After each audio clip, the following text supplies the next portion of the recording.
Welcome, everyone. I now call the June 16th, 2026 regular City Council meeting to order. We will take a moment to take a roll call of the council members by position number. Please say here when the city clerk calls your name. Thank you. Councilmember Onguluri. Mayor Thompson. Here. Deputy Mayor Alderks. Here. Councilmember Curd. Here. Councilmember Dodd. Councilmember Acabra. Here. All present with the exception of Councilmember Onguluri and Councilmembers Miles, who are absent and excused, and Councilmember Dodd, who is on her way.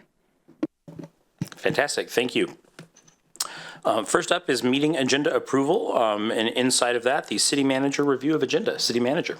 Thank you, Mayor, and good evening, council members. A quick review of the agenda tonight. On the top of the agenda are 3 proclamations. So we welcome everyone who is here for the reading and acceptance of those. We have Orca Action Month, Juneteenth, which the holiday is coming up on Friday, and also an appreciation for the one and only Catherine Jansen, who will be retiring from the city before our next council meeting, so soon. In a number of business days. Under the city manager report, I'm going to provide a brief update related to ARCH, our Regional Coalition for Housing, and our latest executive board meeting, and some things to look forward to coming back to council at the end of the year. And also we'll be hearing a formal update from the city's procurement officer. There's 2 items for adoption and action during the public portion of the meeting tonight: a resolution approving possession and use agreements for the Bothell Way Multimodal Improvements Project, of which we've heard a number of updates on, but we're getting into the final actions in the meat, so we'll be talking about that tonight. And then also consideration of continued participation in the King and Snohomish County Urban County Consortiums related to CDBG funding. That is the item that I previewed last week under the city manager report. We only have 1 study session tonight, and it is about the transfer of development rights. It's in a program specific that the city is taking part in. And then finally, on the consent calendar, there's a number of items related to capital projects, and you can tell that we are really cresting into the construction season because a lot of things are coming to a wrap-up point in terms of the contracting, so we can get to work. There's also an agreement related to wildland deployment with the Department of Natural Resources as we support planned or potential necessary efforts this summer. So preparedness, and then as well as 2 items that council has recently been informed about: the Transportation Improvement Program, that's the 6-year update of which we've discussed and had a public hearing, as well as a zoning map cleanup ordinance, which also council heard about and there was a public hearing. So again, I recommend all of those items on consent for approval. Thank you very much. Next up is council review of agenda. Council members, are there any proposed changes to the agenda? Seeing none, we'll move on to public engagement opportunities. First up is the Wayne Open Space Community Survey. We're seeking community input on design concepts for the future of the former Wayne Golf Course. Your feedback will help the city refine a preferred design concept as this open space continues to evolve. Share which features, improvements, and experiences matter most to you. There's the Outstanding Artist Award nominations. Do you know an individual or organization that has had made a meaningful impact through the arts in Bothell? We want to hear from you. Submit a nomination to help the Bothell Arts Commission celebrate the people and organizations that make Bothell's arts community thrive. Pollinator Week webinar. Get ready for the 20th anniversary of Pollinator Week. Join Snohomish Conservation District and City of Bothell for an exciting free webinar to learn all about how to attract and support pollinators in your own yard. That's Tuesday, June 16th, 6:30 to 8 p.m. on Zoom. And next up, we've got a few proclamations. We have 3 tonight. We are going to read and then have the people accept, and then at the end, there will be an opportunity to get pictures with council, so we only have to go down there and come back up here once and save some time. Whereas the southern resident orcas were listed as endangered in November 2025 under the Endangered Species Act, and whereas major factors in the decline of the southern resident orca population include dwindling salmon runs, toxic pollution, loss of habitat, and increased vessel traffic noise in the ocean and Puget Sound, and whereas during the month of June, the Orca Network, the Orca Salmon Alliance, and other organizations working on these issues joined together in a month-long focused effort to educate the public and take action to improve conditions for the survival of the southern resident orcas. And whereas bringing attention to the orcas also brings attention to the need to clean up Puget Sound watersheds and restore and conserve important habitats for Chinook salmon, including the Sammamish River and local Bothell streams. And whereas the Bothell City Council's 2040 vision includes environmental stewardship, highlighting verdant habitats, cool streams, thriving salmon, and our community's mental and physical health, because we value and protect our abundant ecological resources. Now, therefore, I, Mason Thompson, Mayor of the City of Bothell, do hereby proclaim the month of June 2025 as Orca Action Month to call attention to the plight of the fragile southern resident community of orcas and urge action restoring rivers and streams which support salmon is a critical food source for whales and clean water for us all. And I believe we have Liz Messias here to accept.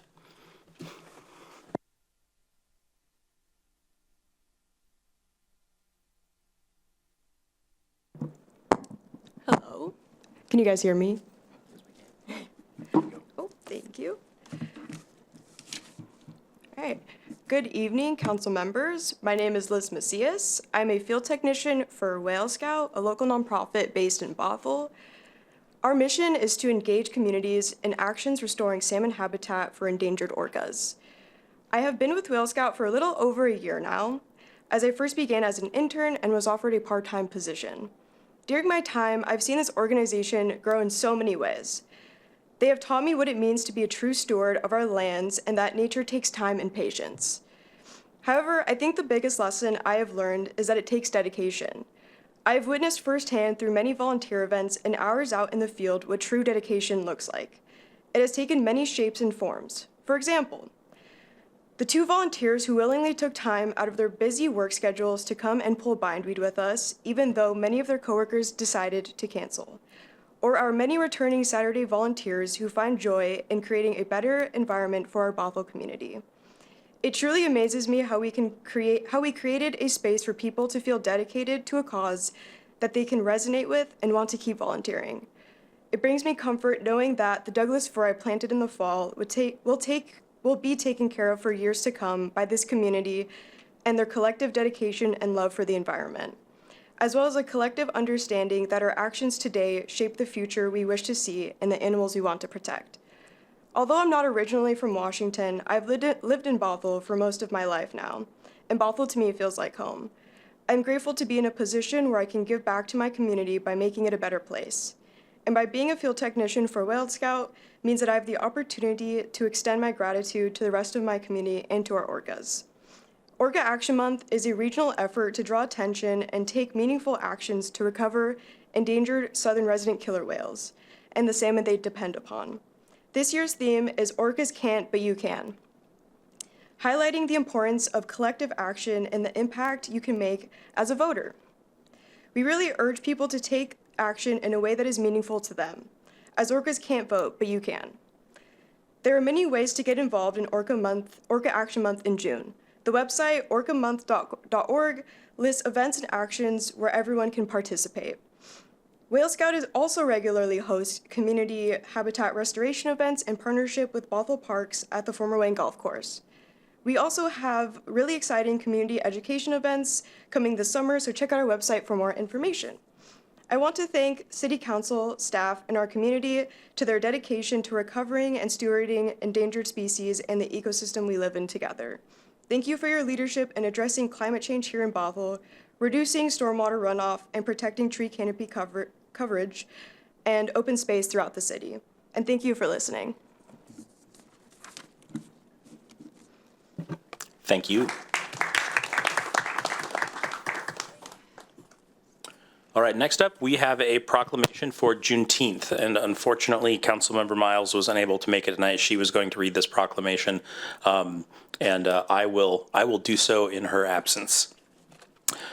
Whereas Juneteenth is recognized every year on June 19th to commemorate the day when 250,000 enslaved Black Americans in the state of Texas, which acted as the last bastion for slavery during the final days of the Civil War, were declared free by the United States Army. And whereas, despite the signing of the Emancipation Proclamation 2.5 years earlier, many enslavers continued to hold enslaved Black people captive until June 19, 1865, which became a symbolic date representing African American freedom and liberation. And whereas, in order that we may never forget the evils of chattel slavery in the United States and its aftermath, we must acknowledge the injustices and suffering experienced under slavery. And whereas we recognize the significance of Juneteenth and the importance of continuing to engage in dialogue about race and racism in the United States to promote racial healing, reconciliation, and justice. And whereas we know that honoring Juneteenth is a symbolic step towards a more racially just and equitable community that must be accompanied by action to eradicate systemic racism, and we commit ourselves to working together toward this goal. Now, therefore, I, Mason Thompson, Mayor of the City of Bothell, do hereby proclaim June 19th, 2026 as Juneteenth in the City of Bothell to promote healing, justice, and unity by recognizing the painful origins of this day and reaffirm our commitment to working toward equitable experiences and opportunities for all those in our community. And we have Daryl and Shirley Little here to support, or to accept, not support. I can almost talk. Thank you. And it's actually Lytel. Thank you. I should have checked beforehand. It's okay. I It's appreciate okay. your grace. I often say, you know, they look at my husband and I say, he's big, he's not little, when they say our name, strangely. But since my previous name was Smith, I make a big deal about my last name. My name is Reverend Shirley Lytel. I'm a licensed mental health counselor and ordained minister with the African Methodist Episcopal Church. I have a private practice in Bellevue and Bothell. For many, Juneteenth is just another day off. For me, it is a reminder of some level of justice that still exists in the world. June 19, 1865 commemorates the true end of chattel slavery in the U.S. for Black Americans. It is a solid reminder that resilience, ancestral strength, and the pursuit of liberation continues to define the power of Black people. There are some who are confused as to why Black people need Juneteenth when July 4th exists. On July 4th, 1776, Independence Day occurred. A vast majority of Black people were still legally enslaved and denied citizenship at that time. It would take an additional 89 years before emancipation would occur for enslaved people. Juneteenth is not just about celebrating freedom, but the continued perseverance and tenacity within the Black community. Juneteenth provides an opportunity for all races to learn just how far Black people have made it over. It reminds young generations of the historical racism of the past are still being challenged today. You see Black people continue to carry the trauma of their ancestors in their bodies. It is called post-traumatic slave syndrome. Research reveals that trauma is passed down from generation to generation. Slaves were used to spy on other slaves in order to secure favor. That movie, 12 Years a Slave, depicts an actual history of our lifetime. The field Negroes were pitted against the house Negroes while both of them were being used and abused. Present-day Black-on-Black disparity looks like a few people in an organization can't even go to the lunchroom without someone calling it an NAACP meeting. I could go on, but I won't. The fact that we still have glass ceilings, redlining, driving while Black, microaggressions, doesn't really mean that Juneteenth is a token holiday. It means we still have work to do regarding systematic and institutionalized systems. America gathers to enjoy the culture, the food, and the Black style. Even while diversity, equity, and inclusion are under attack, we are still reminded, in the words of the late Jesse Jackson, that we must keep hope alive. Juneteenth provides an opportunity to have courageous conversations and feel empowered to speak truth to power. Our sacrifices are seen and heard. It is a sign of love, hope, fight, strength, resolve, and spirit. More and more Black people are entering the commanding political science scene. More and more young people are securing higher education in spite of challenges with financial aid. Yes, we are probably the lowest ethnicity regarding wealth. Yes, there are challenges in finding equity in the workplace. Yet those of whom have lost jobs over the past few years are producing new startup businesses as we speak. Let me see if I can make this celebration more personal. I moved here from Arizona 17 years ago. I opened a private practice in Bellevue. My white counterparts said that I would never make it and I should try working in Tukwila area or downtown Seattle where my people reside. And they actually said that. You see, I decided to enter the counseling field because many Black people honestly don't go to counseling. But my colleagues, with shock and awe, they found communities of employers who encourage their employees to seek out counseling. Individuals like Microsoft, Google, Expedia, and others saw the necessity for mental health support for all their employees, regardless of their ethnicity. They encouraged their employees to find a counselor that looked like themselves. I entered the counseling field because Black counselors are underrepresented. My next goal centers on supporting the counseling industry, training other counselors to improve their cultural competence to serve various populations. Counseling should be a safe place. However, there are more times than not where they are devalued and disrespected in the counseling space itself. Juneteenth is a holiday that tells and retells the story of Black people's ongoing struggle in a nation that sometimes tends to minimize or devalue our contribution. May this national holiday provide hope and connection to all. Thank you again for your time and your attention. Thank you. Whenever we have somebody that introduces themselves as a reverend, I know we're in for a treat. I try. Y'all are good with microphones. All right, next up is a very special proclamation for somebody that I have come to enjoy and will be sad to see go, but I'm happy that you get to retire. And I'm really looking forward to hearing your acceptance speech as well. This is Catherine Jansen Appreciation. Whereas Catherine Jansen joined the City of Bothell 30 years ago as an office assistant for the Parks and Recreation Department on February 26, 1996, and whereas Catherine was promoted to Executive Secretary in 2002, ultimately becoming the Executive Assistant to the City Manager in 2017, and has worked with 5 city managers, 2 interim city managers, and 31 council members since joining the Executive Department. And whereas Catherine has witnessed tremendous change during her career, seeing the geographic and population growth of a community from 26,553 residents to a population of over 52,000, as well as an increase of facilities for city services since working at a desk located in a building that housed fertilizer. And whereas Catherine has distinguished herself throughout her career with her dedication, positive influence, high level of customer service, depth of knowledge, and the respect she has earned from her colleagues, managers, elected officials, and community members. And whereas Catherine has been a friend and mentor to her colleagues, encouraging their own professional growth and raising her hand to help on a vast number of projects and initiatives that delivered improved services for all. And whereas Catherine has exemplified the city's value of welcoming communities as a frontline voice of service to the Bothell community.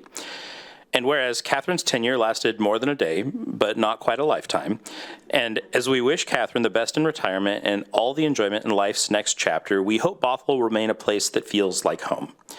Now, therefore, I, Mason Thompson, Mayor of the City of Bothell, do hereby proclaim the City of Bothell's appreciation to Catherine Jansen for her many contributions to the city and our greater community, and just for being kind and nice, and we appreciate you. But we do want to hear you give a speech.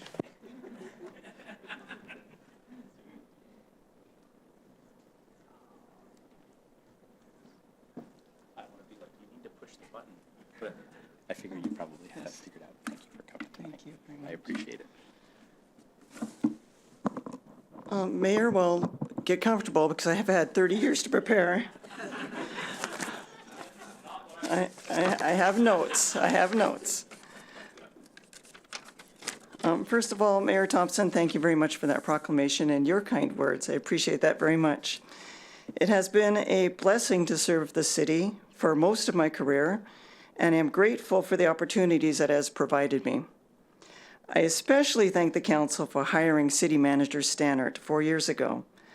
I've had the privilege to work with 7 very talented city managers and interims during my tenure, but to finish my career with this incredibly talented man and the best in his field has been a fabulous honor and joy for me. Thank you. I am a very different person today than I was 30 years ago, and for that I sincerely thank my fellow employees who have served alongside me, guided me, supported me, taught me, and put up with me all these years. The friendships, teamwork, and memories we've shared are what I will cherish the most. Words cannot express the gratitude and love that I feel for each and every one of my coworkers. I especially wish to take a moment to call attention to my fellow admin workers, the unsung heroes of this organization. Their skills and abilities to cut through internal and external red tape while answering emails and phone calls from upset and confused community members, paying the bills, tracking the budget, keeping up with records management, responding to hundreds of public records requests, and so much more, ensure that this organization keeps functioning efficiently. And after 30 years, I still hate public speaking in front of council. But finally, I would like to share this moment with my fellow admin, Kathy Farrell. She started work a few months before me and is also retiring on June 30th. She has served the city most recently and the past quite a few years as the Administrative Services Coordinator in our fire department. I wish her all the best in her retirement as well and thank her for her many years of service. Thank you for this moment, and I wish you all the best in your future. Bothell will always be my work hometown. Thank you.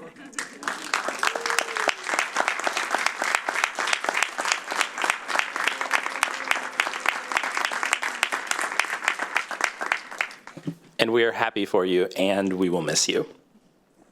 We should take some pictures if y'all would like that.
Next up is public comment. The city has accepted public comment in writing as well as accepted signups for those who wish to speak at tonight's meeting. Written comments submitted to the city clerk no later than 3 p.m. today were forwarded to all city council members and are part of the record. When the clerk calls your name, you'll have 3 minutes to speak.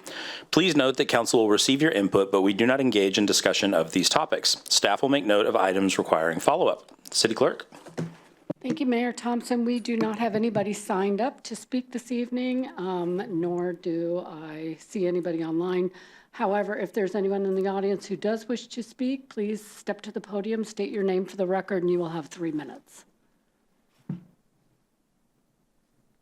I do not have anyone. All right, then we will move on to reports. First up is the city manager report. City manager. Well, thank you, Mayor and Deputy Mayor. And I'm recomposed after Catherine's speech, but I do want to just say a few things on behalf of the leadership team too. And I think Catherine is off for dinner, and we'll put it on the record. Just want to follow up the proclamation for Catherine of just acknowledging that, as she called out Kathy as well, we do have employees frequently that we recognize for 30 plus years of service. It's an incredible accomplishment for no matter what profession.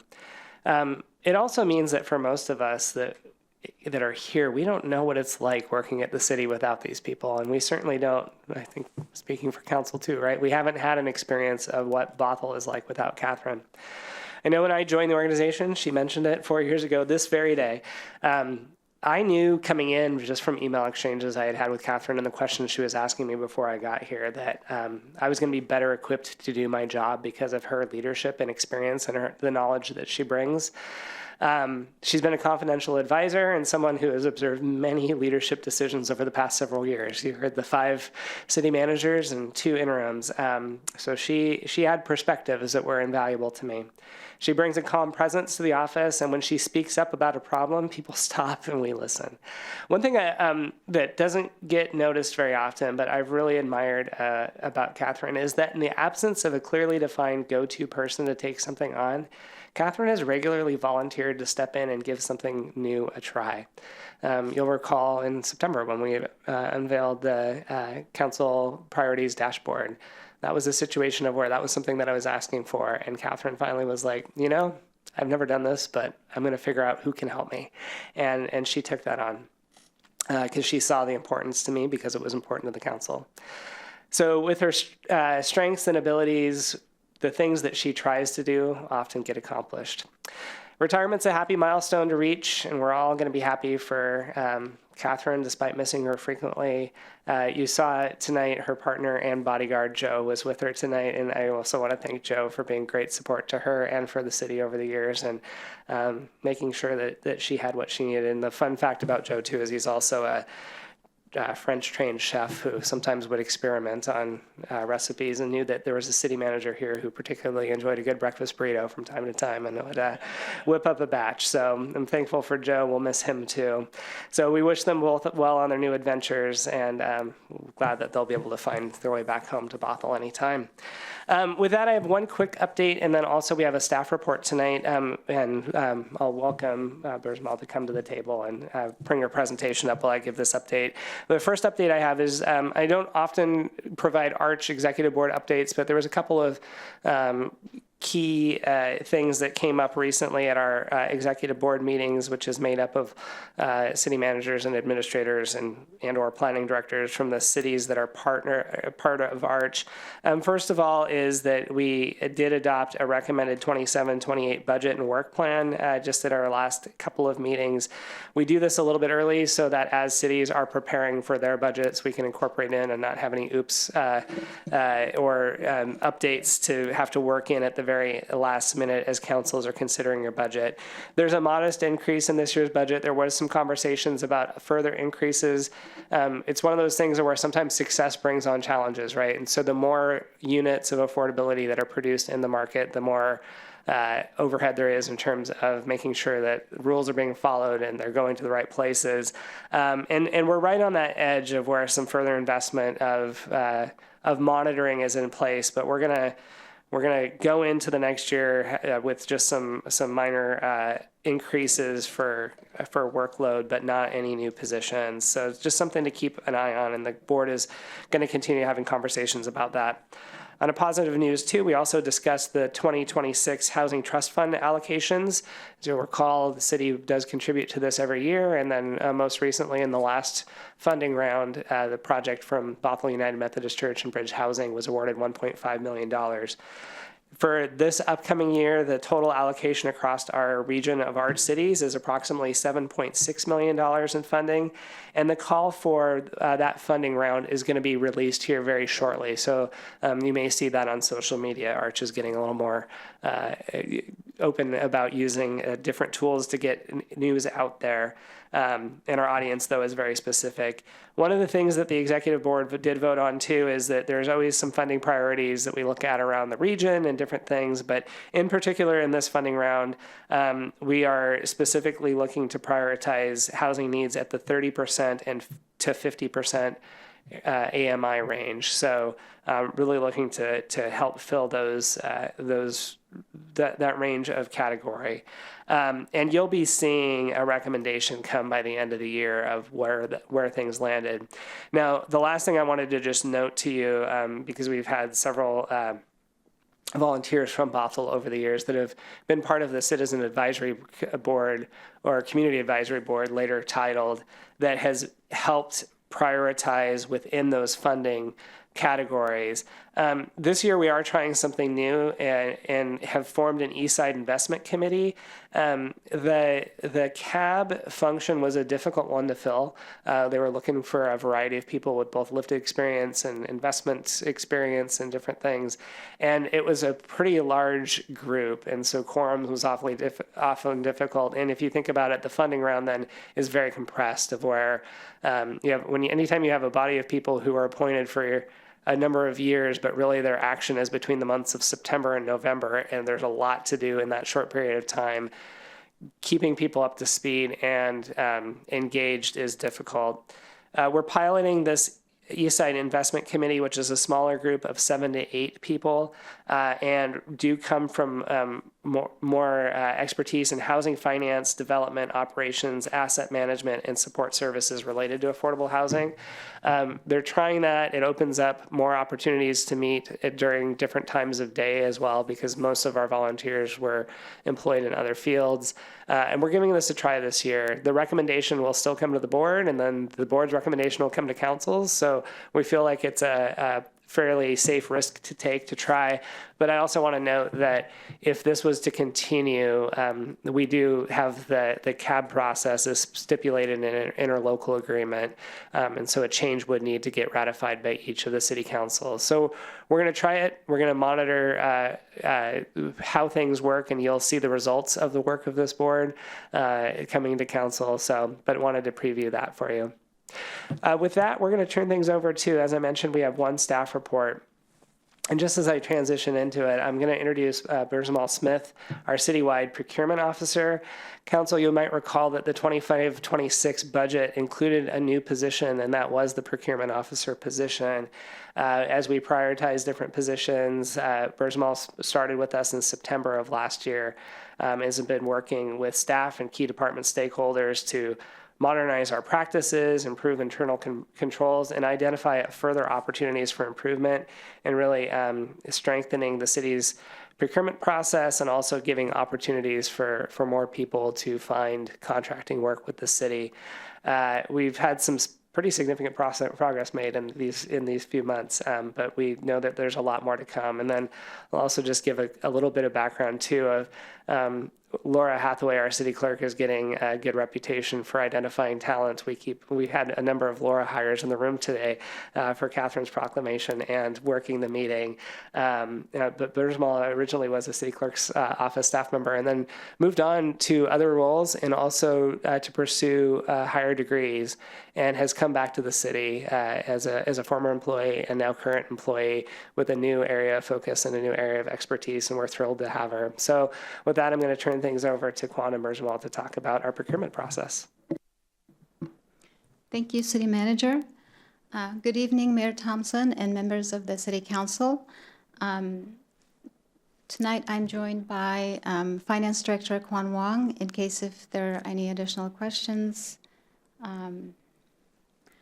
This is a staff briefing, and council action is not requested.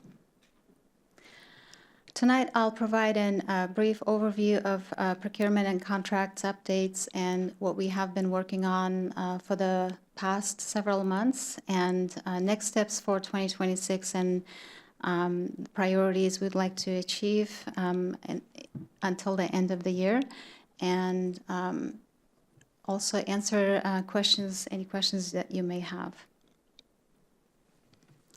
On the procurement process improvement, we've worked on by way of different ways to improve our processes for procurement, developing resources and guides for staff, as well as engaging and training on specific topics, and providing policy guidance and support, and conducting vendor outreach. For example, for resource development, we have created a purchasing matrix, which is based on the policy, and which provides further guidance for staff on the procurement requirements, that provides the procedures and tools and contracting options, so that staff is able to refer to this tool and be able to finalize their purchases from beginning to end. And it's a quick guide, but it has been really helpful for staff. And further, we have updated our sole source purchasing method, and this also provides staff advanced ability to look at and assess what their options are in terms of the procurement methods when they think about their purchases, and what are the requirements from the procurement policy standpoint. As well as you know, we do a lot of purchasing through cooperative agreements that we have through other public agencies and group of public agencies, and so we have been working with staff to standardize our processes for these purchases, making sure that it aligns with the requirements from the state auditor's office, and aligns with our financial controls. And in terms of the staff engagement and training, we have focused mainly on around the rosters. As you know, we are part of the statewide rosters, and we utilize small works roster, vendors rosters, and consultant rosters. These are the informal ways of soliciting bids, proposals, and quotes, and in an effort to raise the awareness for utilizing these tools, as well as building staff capacity, we have developed resources around using these tools, and training and helping staff to draft and review the RFPs, request for proposals, and invitation to bids,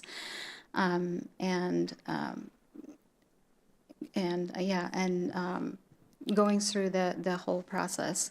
One thing that I want to highlight here is the small works roster. There is a direct negotiation method for small works construction projects improvements that is awarded to small businesses through direct negotiation rather than competition.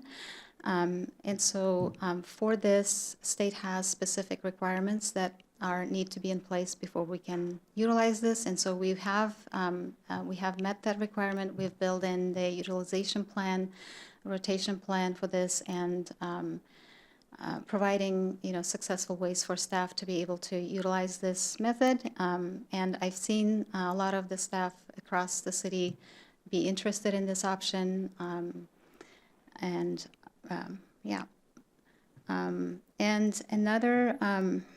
another point is for vendor outreach.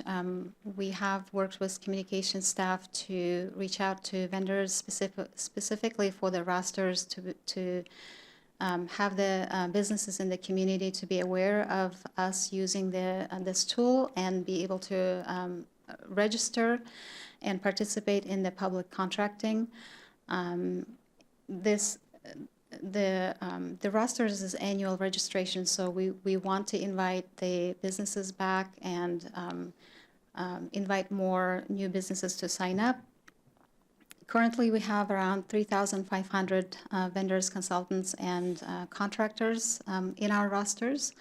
And so it being an annual registration, we'd like to continue having a good pool of businesses for our bidding and proposals for our projects.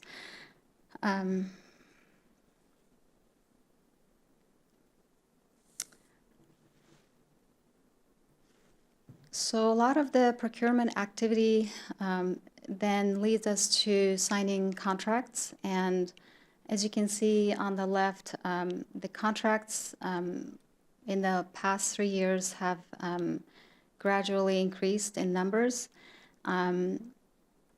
Keeping that in mind, as well as other factors, we have worked on streamlining processes for reviewing contracts and approving them. Based on the current tools, the technology tools we have put in place improvements, as well as developing resources and guides for staff to utilize when they are ready to route their contracts. And we've also improved the record keeping in terms of when we purchase from the cooperative purchasing, improve the record keeping and making sure that we are covered in terms of insurance for risk management. We've also identified a few areas where we can bring in new contract templates as the city's templates. So that's also been put in place. Looking ahead, next steps and goals for the 2026 are the beginning of this year, finance have moved to SharePoint, and our goal is to build SharePoint sites per different types of procurement types that are outlined in the policy, have dedicated pages to centralize information and guidance for staff, and that can also include the processes that we are mapping out that we can share with staff and continuously improve those processes, internal processes, and based on the staff feedback, provide targeted training such as a request for proposals process. How do we conduct this process from beginning to end, and really looking into details and standardizing processes across the city, as well as keeping an eye on different state and federal regulation changes and bringing that into our updates of our processes. Currently, we are also keeping in mind those state and federal changes that have occurred since the current policy has been adopted last year in July.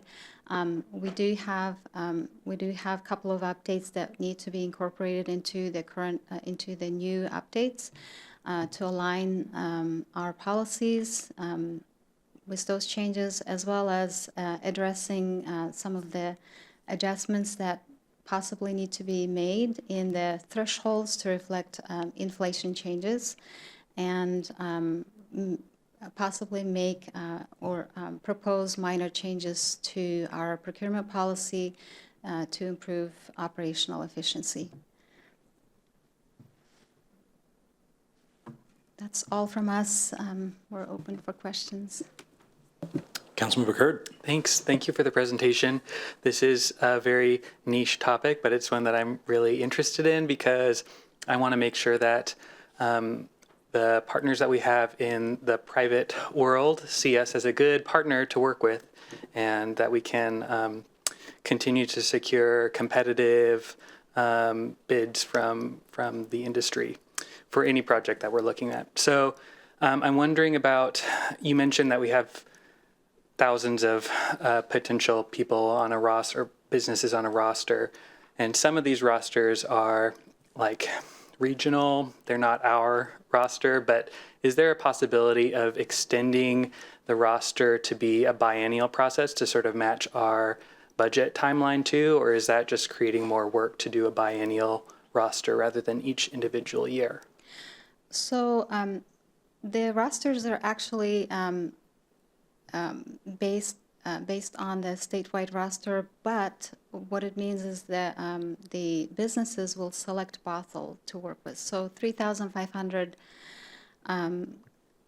businesses that are signed up to work with Bothell are specifically showing up for our roster. So it is basically the city's roster, and it gets updated every year.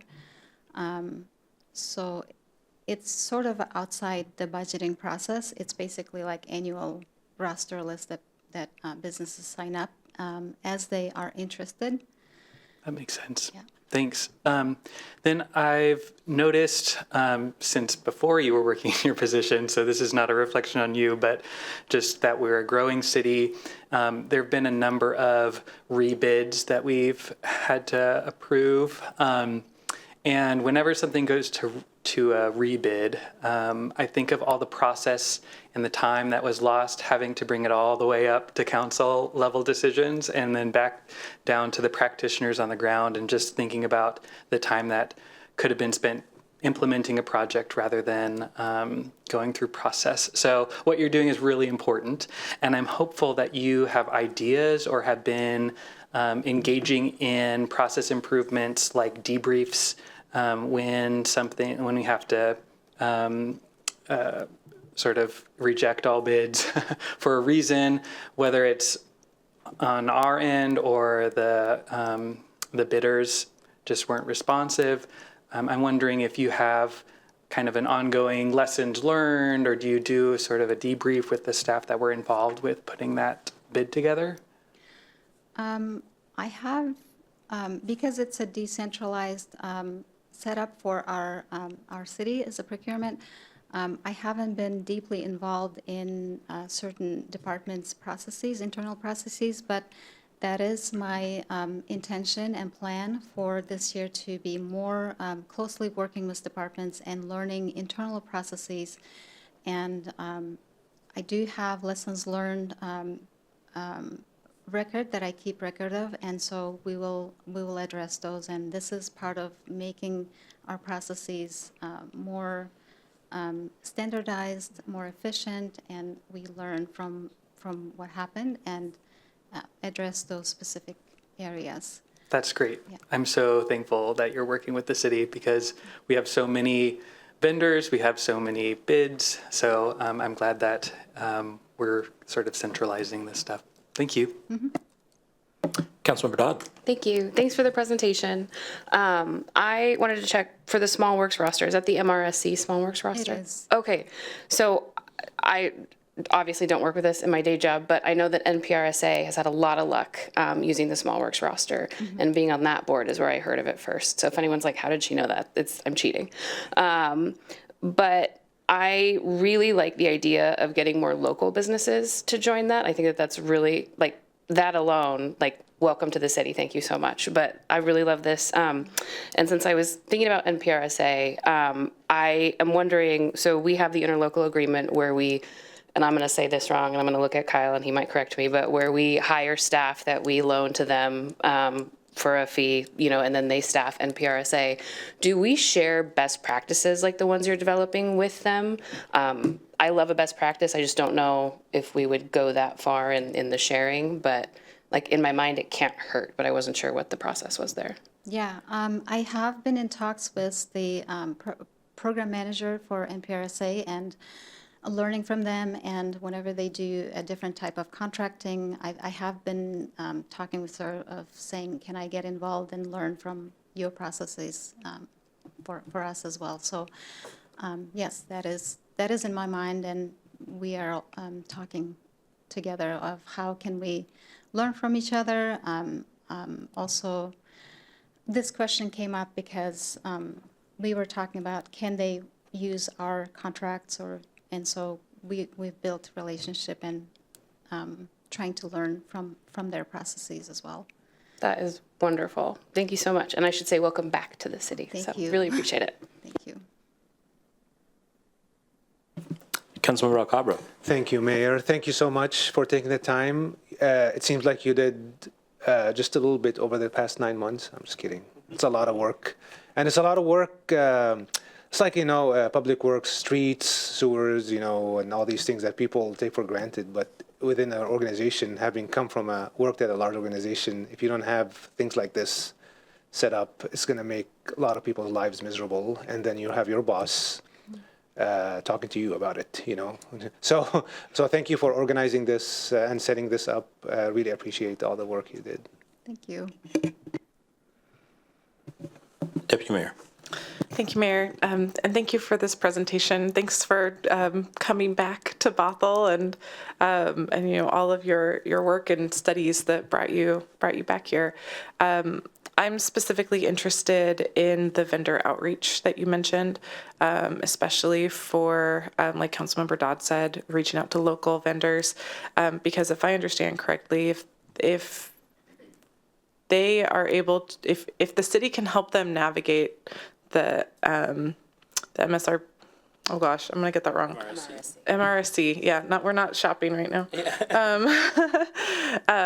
But if we help them navigate that process, then we're actually helping build a stronger community by empowering our local vendors to not just be able to be hired by the city, but also hired by other cities who are also using that roster. Is that correct? Sorry, could you repeat the question, last one? So if through your vendor outreach, somebody is able to get onto the small vendor roster or any of the rosters that are maintained by state bodies, is that helping a local business gain access to potential customers in other cities as well as Bothell? I'm not sure. I'm not sure because it's based on the businesses themselves, who they select. What they do is when they sign up, they can select multiple jurisdictions usually, and that'll show up on our end of who they're working with.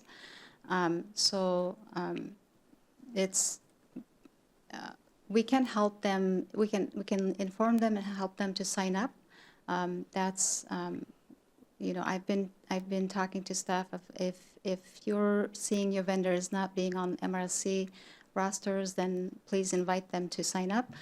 But when they select, it's entirely up to the businesses which jurisdictions they would like to work with. That's great to understand that it's not like they're signing up for business across the state, but they can say these are the areas that they serve. Yeah. It just seems to me like this is a very meaningful contribution that your team is making to our community by empowering local businesses. And I'm always interested in the efforts that are being made to recruit businesses that are owned and operated by diverse people, women, people of color, and members of the LGBTQ community. And so I would just encourage you to keep doing that work. It's really making an impact. And so thank you for what you're doing. Thank you. Another thing that is, when we work with the cooperative contracts, for example, through the state, they do show on their contracts small businesses. So we are aware of when we're purchasing off of the state contracts, we are also given the option of different like small businesses, businesses owned by minority and women and veteran-owned businesses. So they do give the preference when they award contracts. So we do end up working with them as well in through that channel. Awesome. Thank you.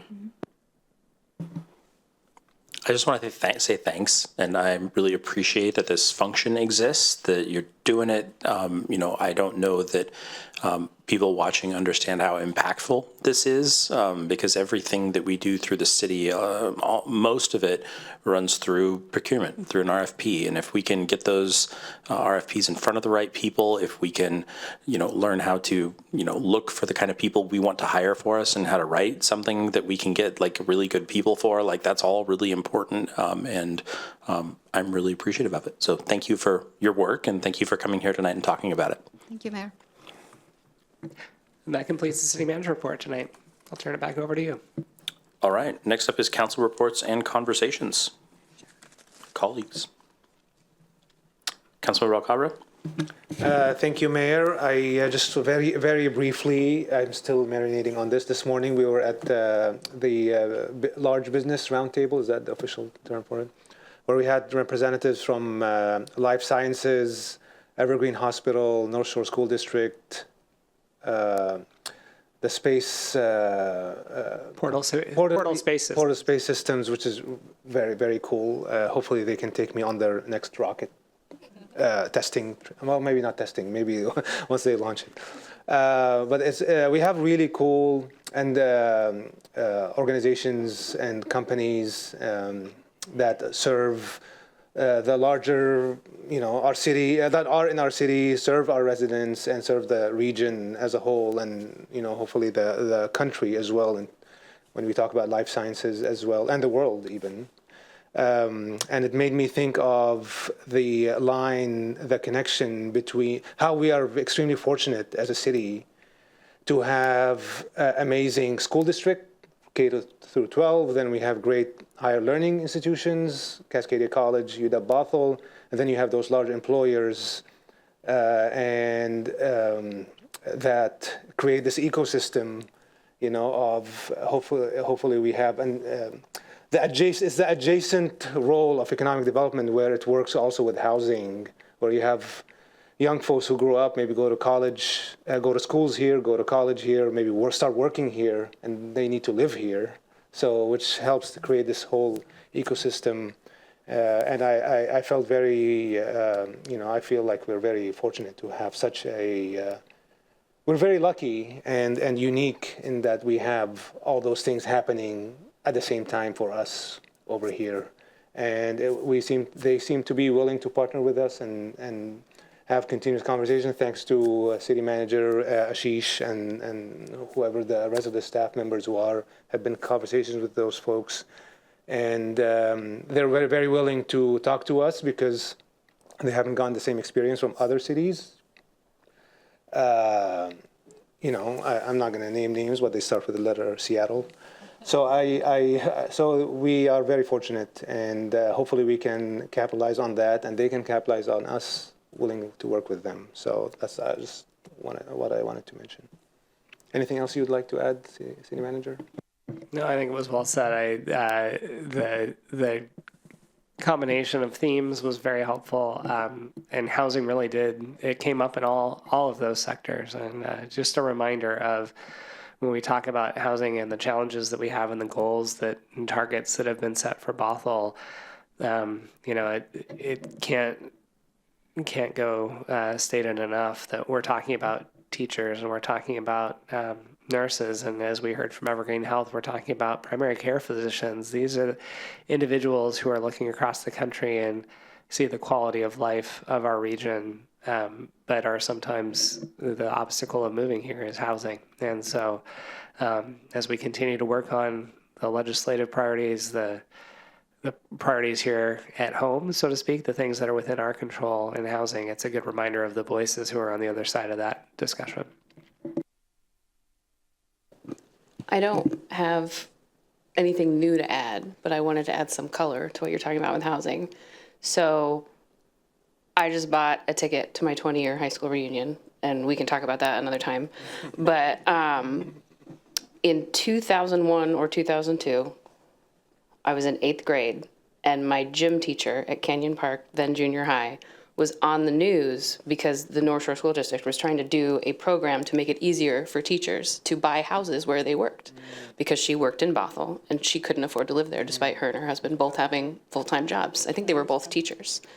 So we're still talking about it. So I appreciate that we're still talking about it, but I hope at my 40-year reunion, good night, that we're not still talking about it. But I really appreciate you going to that, Councilmember Alcabra. We've moved from teachers are having trouble affording to live here to doctors are having trouble affording to live here. And like, if the primary care physicians are having, aren't being recruited here or going somewhere else because of housing costs, like, oh my gosh, how much worse does it need to get? Like,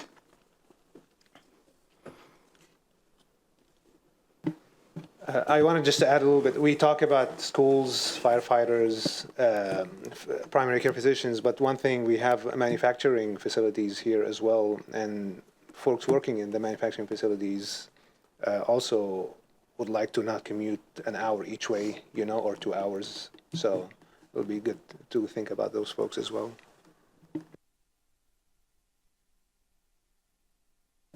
All right, next up is projected agenda discussion. Anybody have something they would like to discuss? And if not, I would love to accept a motion to approve the consent agenda. Councilmember Dodd. I move to approve the consent agenda. Second. I have a motion from Councilmember Dodd and a second from Councilmember Curd to approve the consent agenda. Would anybody like to speak to the motion? Seeing none, City Clerk. Thank you. Please say yes or no when I call your name. Mayor Thompson, Yes. Deputy Mayor Alders, Yes. Councilmember Curd, Yes. Councilmember Dodd, Yes. Councilmember Alcambra. Yes. Passes 5-0. Thank you. All right, we are, it is 7:01 p.m. We are going to adjourn to executive session to discuss litigation or potential litigation pursuant to RCW 4230-110-1I. This executive session is anticipated to last 15 minutes with potential action to follow. Council will come back at 7:16 p.m.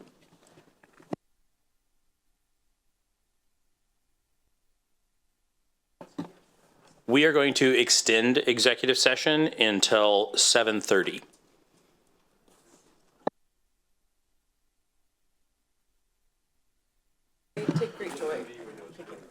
Yes. All right, welcome back. We have a resolution approving possession and use agreements for the Bothell Way Multimodal Improvements Project. City Manager. Thank you, Mayor. And this item is for action tonight. And as you mentioned, it is to discuss possession and use agreements for Bothell Way Northeast multimodal improvements. We have Senior Capital Projects Engineer Brenda O'Neill. It looks like perhaps we have Public Works leadership in total, but in reality, Brenda is going to lead the presentation on this project and has others to support as well. You'll recall that back in September of 2025, the City Council approved an ordinance authorizing the acquisition by eminent domain, if necessary, for properties. Tonight's conversation is separate but related to possession and use agreements, of which staff will explain a little bit more and why they're necessary. With that, I'm going to turn things over to Brenda to walk you through the presentation and answer any questions. Thank you, City Manager. Good evening, Mayor Thompson, Deputy Mayor Alders, and council members. My name is Brenda O'Neill, and I will be presenting the Bothell Way Multimodal Improvements Project Possession and Use Agreements. Rita Hu, Supervising Capital Project Engineer, Jason Torrey, Capital Division Manager, and Eileen Kiefer with Madrona Law are also at the table with me. Tonight, I am requesting Council adopt a resolution authorizing the City Manager or his designee to execute a possession and use agreement with Daniel and Linda Lotzis and authorize future possession and use agreements for the project when the amount of payment is supported by the city's just compensation evaluation. The Bothell Way Multimodal Improvements Project spans Bothell Way from Reeder Way at the southern extents to 240th Street Southeast at the northern extents and aims to improve mobility and safety throughout the corridor for all users. Project components include, but are not limited to, increasing the number of travel lanes from 2 to 3 to 4 to 5, sidewalk and planters on both sides of the roadway, two-way protected bike lanes on the east side of the roadway, controlled access with protected U-turns at select locations, and associated utility, stormwater, and traffic signal improvements. The entire project is in 3 phases. Tonight, this discussion will focus on phases 1 and 2, the south and north portions of the project, which are the first 2 phases that will be constructed under one construction contract. Phase 3 will follow.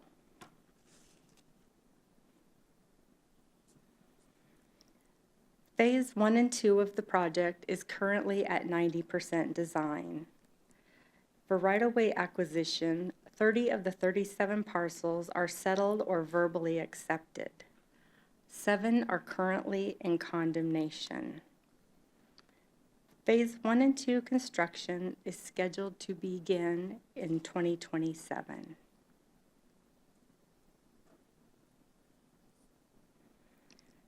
To construct the project, the existing right-of-way must be widened, which requires the acquisition of additional property rights.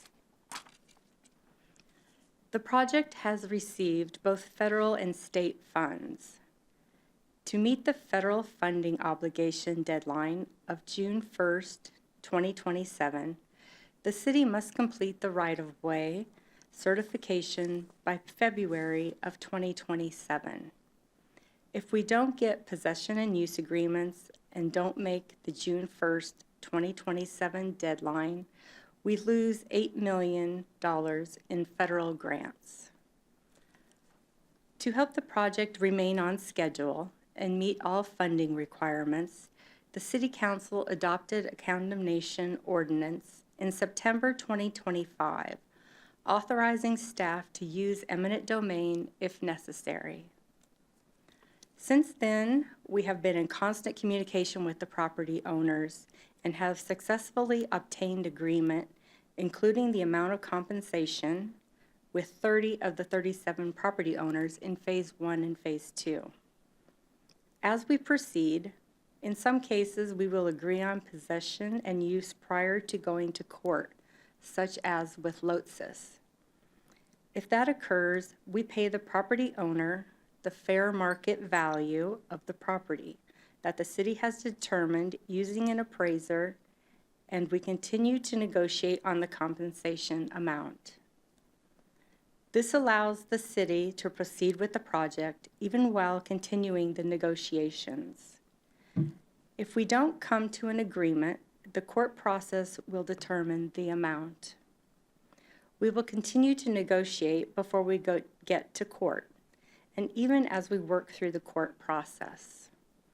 In a few cases, the property owner may not agree to possession and use, and the court will determine whether this applies. At that point, assuming the court agrees with the city that this is a necessary project, the property owner is compensated the fair market value determined by the appraiser, and we get possession and use. We continue to negotiate until such time as the court process determines the amount.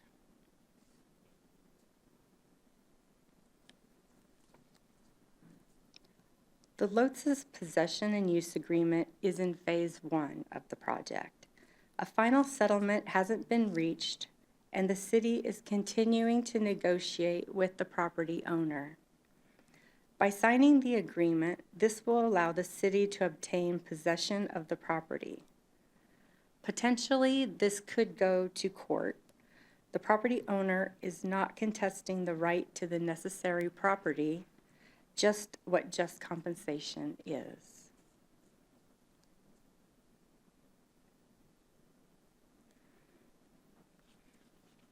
Future possession and use agreements in Phase 1 and 2 specific to the Bothell Way Multimodal Improvement Project. This would not apply to other city projects. It is time sensitive because if the owner doesn't voluntarily agree to give us possession and use, then we will have to go to condemnation to ensure that we can get possession and use, and then we can obtain WSDOT certification in order to meet the construction funding deadline of June 1st, 2027. Of the 7 remaining parcels, the city hopes to get an agreement and not use the possession and use agreement. In summary, the city will get a project that will improve a major north-south corridor with protected bike lanes, sidewalks, planters, transit access, and additional travel lanes. This will enhance mobility and safety on a major arterial through the city. The right-of-way acquisition is going well for the project. We have successfully negotiated 30 of the 37 parcels with property owners. And we are doing everything we can to negotiate with the owners and reach mutually beneficial agreements. The federal construction funding obligation deadline is June 1st, 2027, making timely completion of right-of-way certification critical. Construction is currently anticipated to begin in fall of 2027. This concludes the presentation. I'll now open it to questions.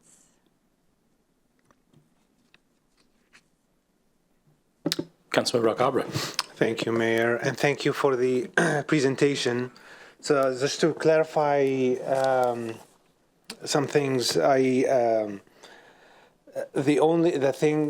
reason why this has come to us now versus the other 30 is that there's a disagreement on the price of the part we want to use or take ownership of. Is that correct? For the 7 parcels that are currently. Or at least the Lutz's one. Like, what's the disagreement? Why are we now having to vote on condemnation? I think I'll let Eileen handle that one. I understand why we condemn things, but I'm just asking. Thank you, Councilmember Alcabra. Eileen Kiefer, Madrona Law Group. You're correct that the disagreement is about the just compensation for the amount of property to be taken. You're not voting again on whether to initiate condemnation proceedings. The reason this has come before council is just because it does relate to the payment of money over the procurement policy amount. So what will happen is upon signing the possession and use agreement, that amount of money will be put into the court registry, and then negotiations will continue and/or a court process to figure out what the final amount will be. And what about the other 30 that there was agreement? There's under the limit or the threshold? Those have been, as I understand it, those have been those offer packages that you have been seeing. I think we're up to offer package 6, 7, or 8. I'm losing track because this is just I really want to call out, this has been a monumental feat by staff. This has just been a giant effort. But yeah, those have been coming to you through the offer packages, through your packets. How long has the negotiation been happening for? I think it depends on, it depends for each parcel, and I haven't been privy to those negotiations. We do have our right-of-way agent here from Goodman Strath if you have more detailed questions, but it's going to vary parcel by parcel. It's about the Lutz's one specifically. Okay, well, at that point, I don't know, staff may know that, or I could defer to our right-of-way agent, Hutch Goodman, who's, I believe, is in the audience. Hi, Hutch Goodman, Goodman Strath. Can you get to the mic so that the audience can hear? Thank you. Hello, Hutch Goodman, Goodman Strath, owner of the firm and project manager for the program. In general, about 1.5 years negotiations for all the parcels. For Lautzis, I think we're at about 6 months or so. We're a little bit guided by WSDOT's constraints as to when we can file. So WSDOT, our funding certification entity, says that we have to give each property owner at least 1 month to 2 months. There's not a strict rule to that. So we, as just a general rule, try to give them plenty of months. This particular property owner has counsel, the eminent domain counsel. And so the possession and use agreements then are primarily to deal with an impasse in the compensation amount. So. And the basis of the compensation, is that like an appraiser that we both agree to, or is it who provides the appraiser for the amount that we're offering? Project team provides the appraisal, and then the WSDOT protocols that has to be reviewed by another third-party appraisal. I see. And then a fair market. And that was approved by the third party. That's right, yeah. So they don't, now we can offer them $750 to get their own appraisal if they want to. Some property owners take advantage of that, some people don't, yeah. Okay. Cool. And the status of the other, so this is one of the 7, right? So we have 6 more. Are those also going okay, or Or we're going to have to, or I guess that's part 2 of the resolution is to answer that, to get that going. But what's the status of those negotiations, I guess, so that we can address the second part of this? Councilmember Alcabra, I mean, I think we can follow up because each negotiation is its own thing, and they are a little sensitive, right? This is people's property. I'm not sure we really want to get into the nitty gritty of where each negotiation is in a open meeting. I appreciate that. I just, a lot of folk, this has come to us before, eminent domain in general, and I am usually not for eminent domain, so I'd rather have a mutually agreeable thing. That's why I'm asking, like, what's the status of the others? If I'm agreeing to part 2 of this resolution, or the second resolution, then I'm agreeing to us potentially going into eminent domain as well, right? So that's why I'm asking. And maybe in general, you don't have to go into the details of every single one of them, right? Yeah, I can speak to that. So in general, if they're at this point where they're requiring a possession use agreement, I think that all of them have eminent domain counsel specifically, and they haven't disagreed with the project or what we're acquiring. So that's kind of an important consideration. So they don't disagree fundamentally with the project. It just is a matter of they have an appraiser that has a disagreement on the value, and so when you get to the point where there's an impasse, then you either enter into a possession use agreement or you file condemnation, and that's sort of the process. So in terms of agreement, they're not in agreement with us on price, but they're in agreement that we can proceed with our project, and that's why they're willing at this point to grant possession use. So I think that's an important part of this. Okay. Yeah. And I just want to add on that Brenda had mentioned this earlier, is that discussions with the property owners continue, and they will continue throughout this process, no matter what. So I just want to give council that assurance that working with the property owner is of utmost importance to staff per council's direction. What's our deadline before the big deadline that comes? Well, when would we decide to pull the trigger, for lack of a better phrase? Do I have to hold this? Yeah. So there's kind of a few deadlines. One of them is if they sign a possession use agreement, then there's a period of time before there's a trial. And that's a long period of time. I guess that would be the ultimate deadline, if that's what you mean. No, when do we decide that we're going to do a possession? Force the situation?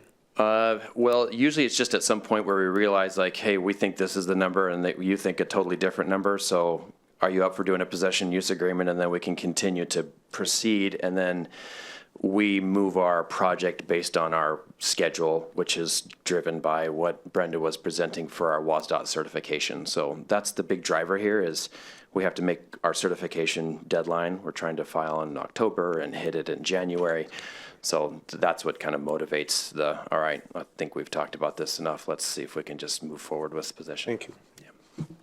Yeah. Councilmember Dodd. Thank you. Just to distill that discussion a little bit and make sure that I'm on the same page, the possession and use agreement it signifies an agreement that everyone agrees that this is proceeding. It's just we don't agree on the final price of the land. This isn't like, we're taking your land, have a good day. This is, we are still negotiating. Councilmember Dodd, you're exactly right. So what it does is it grants immediate possession for the city, and if they agree, this is an agreement. So they do not have to sign a possession and use agreement, but by doing so, the statute does provide the property owner some incentives. Thank you. I appreciate it. Deputy Mayor. Thank you, Mayor. So to that point from Councilmember Dodd, the possession and use agreement does not change ownership of that portion of property. It just grants the city the opportunity to move forward with the project and continue negotiating. Okay. I'm getting nods. Correct. Yes. Thank you. Cool. Just make it real clear. Appreciate it. Councilmember Curd. Thanks for the presentation. I move that we adopt a resolution authorizing execution of a possession and use agreement with Daniel and Linda Lutzis and authorizing future possession and use agreements for the Bothell Way Multimodal Improvements Project. Second. I have a motion from Councilmember Curd and a second from Councilmember Dodd. Would anybody like to speak to the motion? Seeing none. City Clerk. Thank you. Please say yes or no when I call your name. Mayor Thompson, Yes. Deputy Mayor Alders, Yes. Councilmember Kerr, Yes. Councilmember Dodd, Yes. Councilmember Alcabra. No.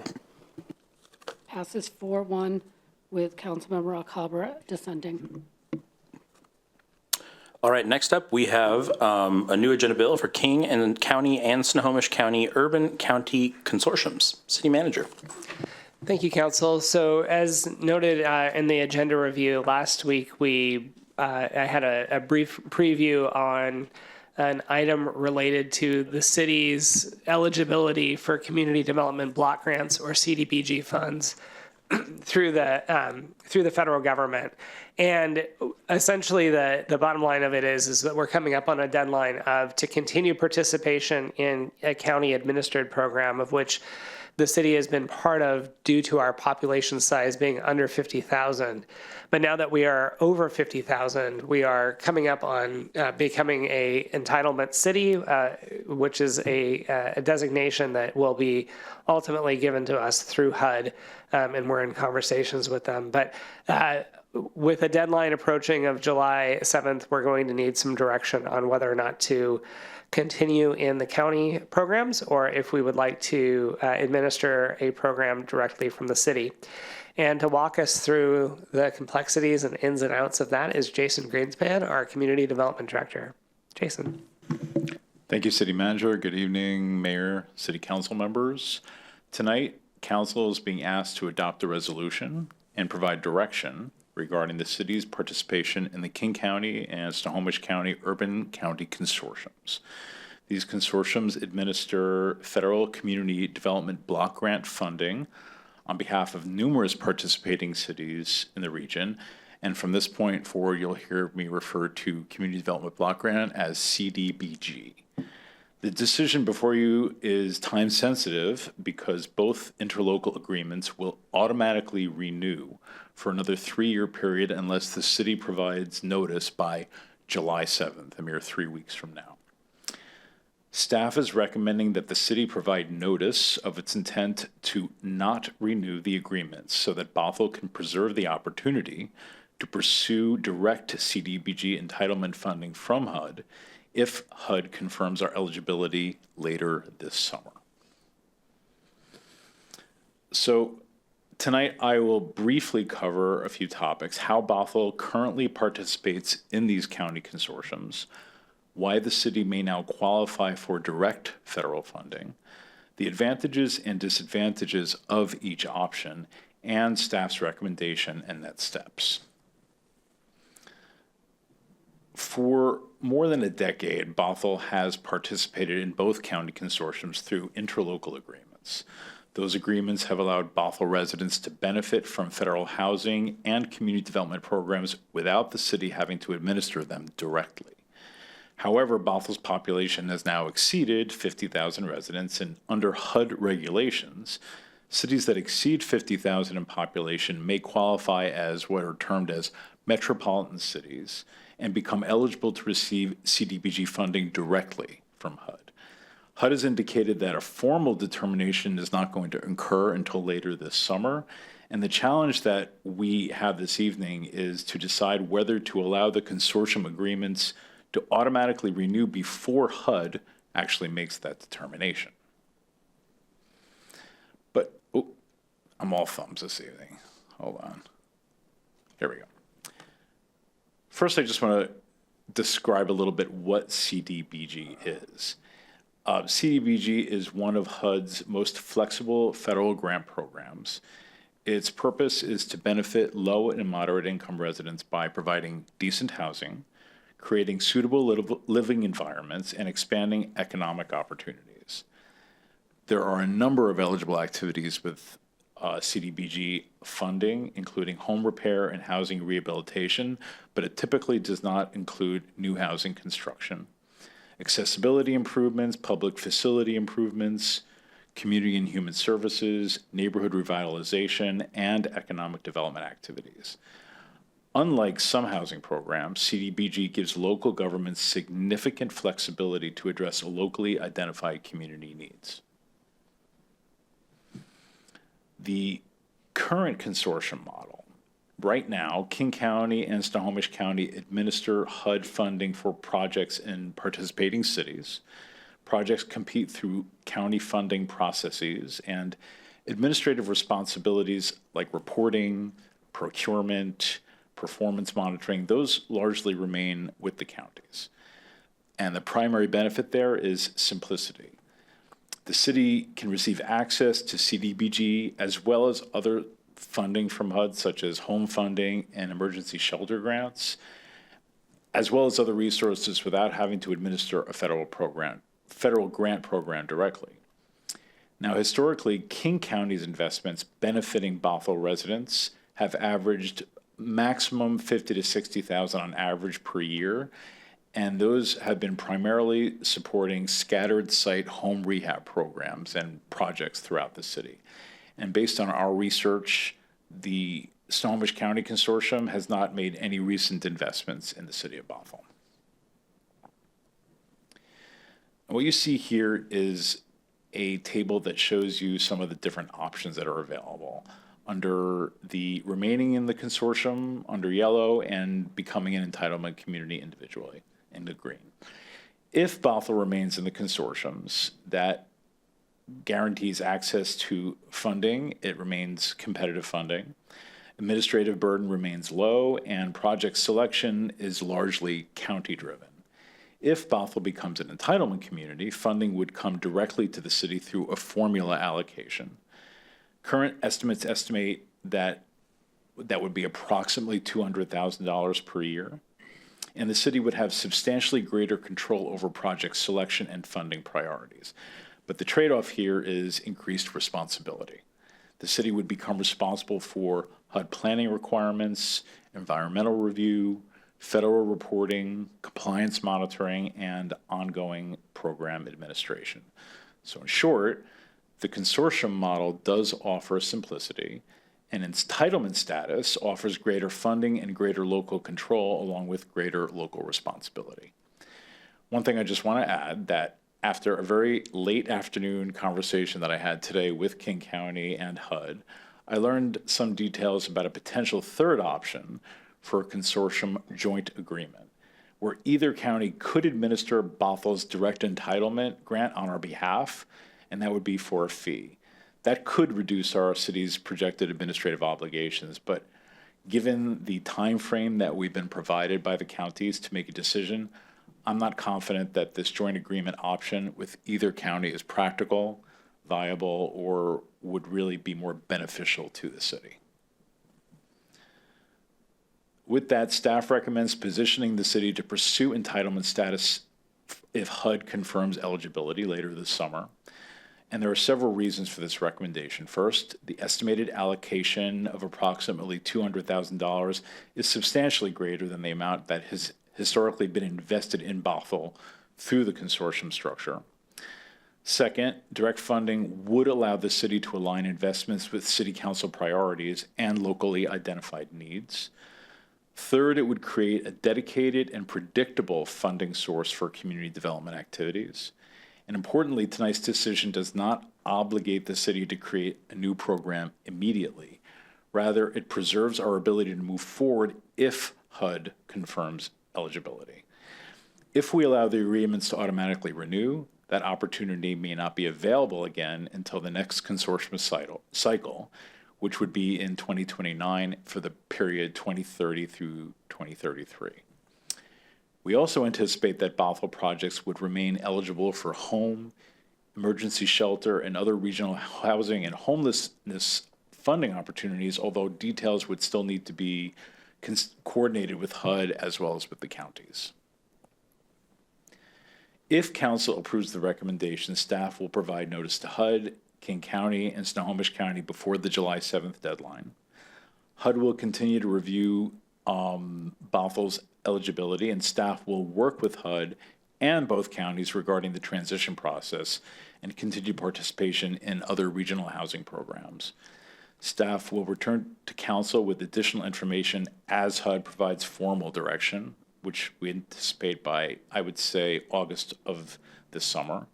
However, if council prefers to stay with the consortiums, no action is needed because the interlocal cooperation agreements contain auto renewal clauses. So in closing, staff believes the prudent course of action is to preserve Bothell's opportunity to pursue direct entitlement funding while HUD completes its determination on our metropolitan city status. Therefore, staff recommends adoption of the resolution directing notice of intent not to renew the interlocal cooperation agreements beyond December 31st of this year. And I'd be happy to answer any questions. Councilor Verdon. Thank you. Thank you for the presentation, Director Greenspan. I have about 5,000 questions, but I'm going to start with maybe two. So the secret third option that you uncovered today, is that something we could take advantage of at a later date if we get into this and we're like, whoa, and then we need to figure out something new? The decision on that is also bound by a July 7th deadline. Yeah. Trying to figure out how to phrase this. So is that consideration something we could revisit in 2 years? Or I guess and I don't know that this will ever come up, but could we rejoin the consortium, and at what cadence do we get to make that decision? I can confirm this and circle back. However, it is my understanding that when we do not renew, that does not preclude our rejoining during the next 3 years. So we could opt to rejoin perhaps in 2028 and 2029. I don't think we would have to wait all the way till 2030. Gotcha. I don't think we would leave and go back like that, but I just was curious. When it comes to growth targets, we get them for both counties. We spend them, for lack of a better term, in both counties. There's nothing like that with the CDBG grants. It's the whole city at large. That's correct. Okay. I think I'm going to stick to that for now and let other people have a turn, but thank you very much. Deputy Mayor. Thank you. Thank you for this presentation. I really do appreciate that you included in the presentation the potential eligible activities. And it sounds like staff is enthusiastic about moving towards becoming an entitlement city. It feels like a big milestone in terms of the growth of our community. And so I'm glad to see that the work is being done to consider the alternatives and also provide us some kind of inspiration for what's possible. My question is, are there some specific demonstrations of well-used, appropriate uses that you are very drawn to in terms of CDBG monies that cities have used? What's a good example that you look to and aspire to? I would refer to a grant program that I administered for another city on the East Coast, which had a similar amount of entitlement, perhaps a little bit more, but it was scaled to the grant allocation, and that was a home rehabilitation program where we offered opportunities for eligible households who met certain income requirements throughout the city to opt into loans for rehabbing their homes. We would place a lien on a property equal to the amount that was spent from the grant so that it was not used as a fix it and flip it program. And so that after 10 years, if the homeowner did not transfer title, we would forgive that loan. However, if it was sold during that period of time, that grant or the loan was owed back to the city. It became sort of a revolving loan program. We rehabilitated between 10 and 15 homes per year for variety of issues that related to code, 3 layers of shingles on a roof for a household that was unable to afford to replace it, failing plumbing systems, sometimes structural issues, sometimes even lead paint abatement, although that gets very expensive. So it creates a safe and suitable living environment, particularly for households where their household maintenance budget has gotten away from them, whether it's related to personal circumstances, physical disabilities, and it just lets people stay in their home. It empowers people to stay in their home. It's often a difficult process for someone to ask for help.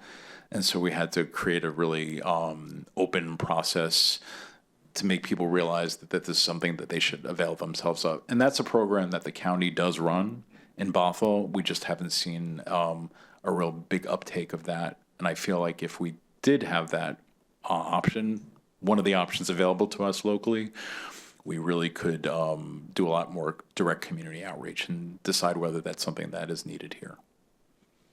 Yeah, thank you for having a really great example to share, that it's personal to you as well. And so I guess you kind of answered the question, my next question, which is, do we know how many households in Bothell might benefit from a renovation program like that? At this moment, we do not have a specific count. If we were to opt into looking into working with HUD as an entitlement community, we would do a action plan, a consolidated plan, which would reveal that need very specifically. Our comprehensive plan housing element does identify the need for housing rehab throughout the city.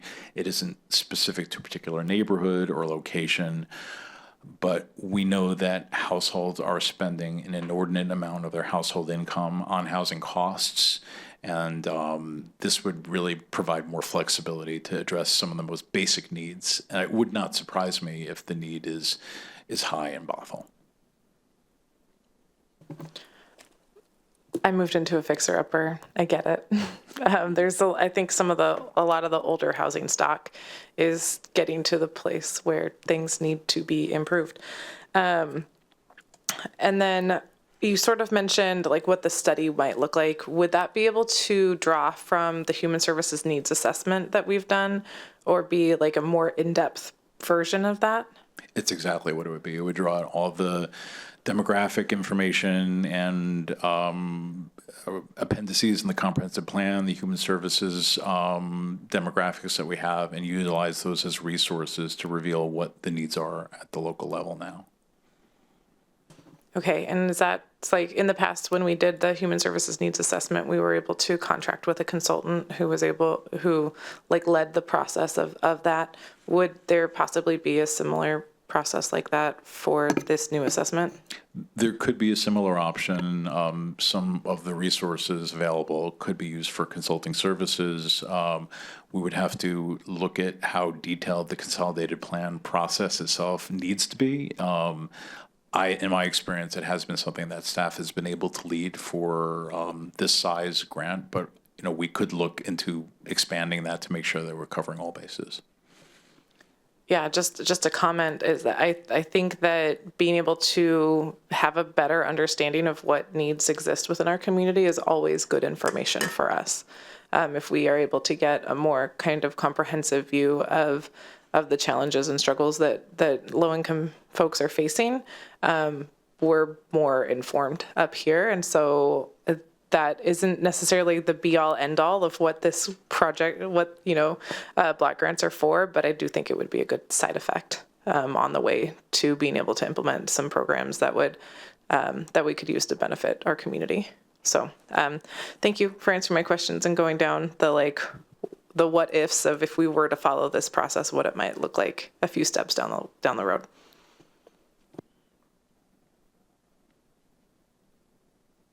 Councilmember Alcabra. Thank you, Mayor. It's so good to see you again on this Director's Greenspan. Usually you have your team do the work, and now they put you on the hot seat, in the hot seat. Not on, maybe it's both. So one thing I was from the agenda item, the renewal, if we decide to continue with in the consortium, will we have the decision? Can we make the decision, or can it come to us again in 2029? Because it looks like the agreement is until 2029. Did I read that correctly? Agenda? We may be able to opt back in if we, for example, if HUD were to announce our entitlement grant and we decided to defer taking that, I do not believe we would have to wait all the way until 29 or 30 to rejoin the consortium. Again, I can reconfirm that, but I think even though we would not be renewing it now, potentially, I think we could rejoin during that 3-year period. It says that option 2, renew the ICA, continuing with the consortia is currently structured through 2029. So if we do nothing right now, we're in the consortia, it renews until 2029. That's correct. Is that correct? So in 2029 or 28 or whatever the date is, can we have this conversation again at that time, or is it like it's a one and done? Oh, we could in 2029, when the consortia seeks to renew with all the communities, yes, we could start that conversation again at that time. Absolutely. As a matter of fact, we've been told by HUD and the counties that the auto renewal lever is the last time that can be pulled. And they would have to renegotiate the agreements from the beginning, starting in 2029. 2029. And yeah. Okay, and the consortia, when it says consortia, it's King County and Snohomish County? Yeah, Both counties? two parallel and separate. So why has Snohomish County not invested in Bothell yet? Have they not received grants? I don't have an answer for that question. I don't know if it's a matter of outreach. I don't want to speculate, but Sure. I don't know for certain. What would that number have been? It's 40 to 60K from King County or whatever the number is. 50 to 60K. What would it have been from Snohomish County? Would it have been this similar or no? It's not really on a proportionate basis. It's usually related to projects and need. So they'll do a call for projects, and I mean, I would say between the two counties, there's roughly annually between $6 and $8 million available to the entire consortium. I don't really know how much would be eligible in the Snohomish County portion of Bothell, but again, it's not calculated based on population. It's usually based on identified need and projects that apply. Which is interesting because you mentioned, Deputy Mayor mentioned, or when you guys were talking, could be a study done on the need, doing a specific needs assessment for this particular thing. And I feel like maybe that would be a good direction to take before we actually make a decision. Because if there's no need to have more than 60K, then why are we looking to have more than 60K? Go through the hassle of spending the money, and because it's a 20% cost or maybe even more. Does that make sense? I'm saying, so do we know, we're saying we want to leave the consortium because potentially we could request 200K and potentially we could make 200K minus whatever expenses for compliance and reporting and all that stuff. Can we wait until we do a study? Would it make sense to wait to do the study before? Well, I mean, obviously the decision point that we've been provided by the counties is July 7th to opt out of the interlocal. So there wouldn't be time to do that study now, but it is something that if City Council decided that they wanted to pursue something independently, we would certainly do that. But it's not something that we'd be able to do before we have to let the counties know what we decide, what we want. Jason, would it be possible to approach the question from a slightly different angle of, do we have any way of knowing what the proportional contribution to the counties are because of Bothell's inclusion in that? So how much is allocated to the counties to distribute because Bothell is part of the consortium compared to then how much is coming back into our community? Do we know how much is received based on our participation? Based on my conversations with the HUD office in DC, we were able to determine that our participation in the consortium adds value of nearly $400,000 to the overall allocation to the consortium. If we were to get an entitlement grant, independent of that, it wouldn't be equal to that amount, but our participation and our involvement in the county consortia contributes nearly $400,000. So, Councilmember, the reason I brought that up is I appreciate your question of, do we know what the total need is in our community? No, like hearing stories about, Jason mentioned roofing, like hearing how much it costs to re-roof a house of this, that's, maybe like 3 houses. So I'm presuming the answer is yes. I think, though, at least tangibly without a study of what we know is that there's more money that the community could be eligible for, even within the consortium. And so really the question thus becomes of, do we want to find, in order to find out, one way to do that would be to pull the trigger on doing this and doing this study, if council was interested in doing that, either way. But ultimately, yeah, the funding that's available, if we continue into the consortium, I think if nothing else, we would need some outreach and help, and including some council pressure and conversation with the counties to try and increase the messaging to the Bothell community about this program and tool that's eligible, or that is available to them, because it's not being utilized right now. So one last question. So why have we not spoken to, or have we spoken to King County and Snohomish County saying, hey, give us a piece of that action or a bigger piece? Like why are we like having to now force an action versus having conversation with the counties to get more money? Or has it happened? I mean, we have had communications with King County. We do join their monthly meetings. And it is something that I would say both counties could improve on outreach and what is eligible and their process for requesting proposals. It's not just from cities, it's also from nonprofit, from CBOs, from other types of organizations. I would say that their focus has not necessarily been in Bothell as much as it could have been, and staff really hasn't had the bandwidth or the mandate to really engage in this space to date. So how would we have a mandate now if we decide to pull out? Like why would we have the mandate and to do the work? Because there's no mandate to have the conversation with counties and to get what we thought we I think so. What the director was saying was really more about bandwidth of the opportunity of pursuing that. So we are, if we do the math of what's contributed to the counties versus what we'd receive directly, there is a cost that the counties are receiving to administer the program. So we rely on them to administer the program and find. Again, none of this money would be coming to the city. It would all go to people who needed the services. Yes, 100%. And so, yeah, we have not been doubling up of helping them run their program. We do rely on them to do it. With from the materials and from the presentation, what I understand is that if we become direct recipients, then a portion of the money goes towards administering the program. So we would use that to find the staff capacity to do outreach to our community, to do these studies and that sort of thing. So there's it's a portion, and it may take time to build momentum.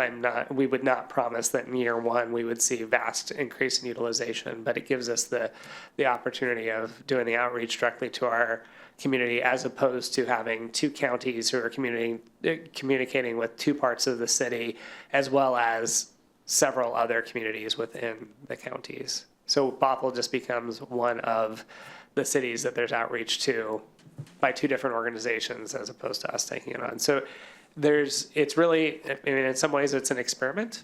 And the question just becomes is the potential value of directly administering this program and potentially having funding available through the city program, is that attractive enough to give it a shot? And we won't have to pay the administrative expenses anymore if we pull out right now. Is that correct?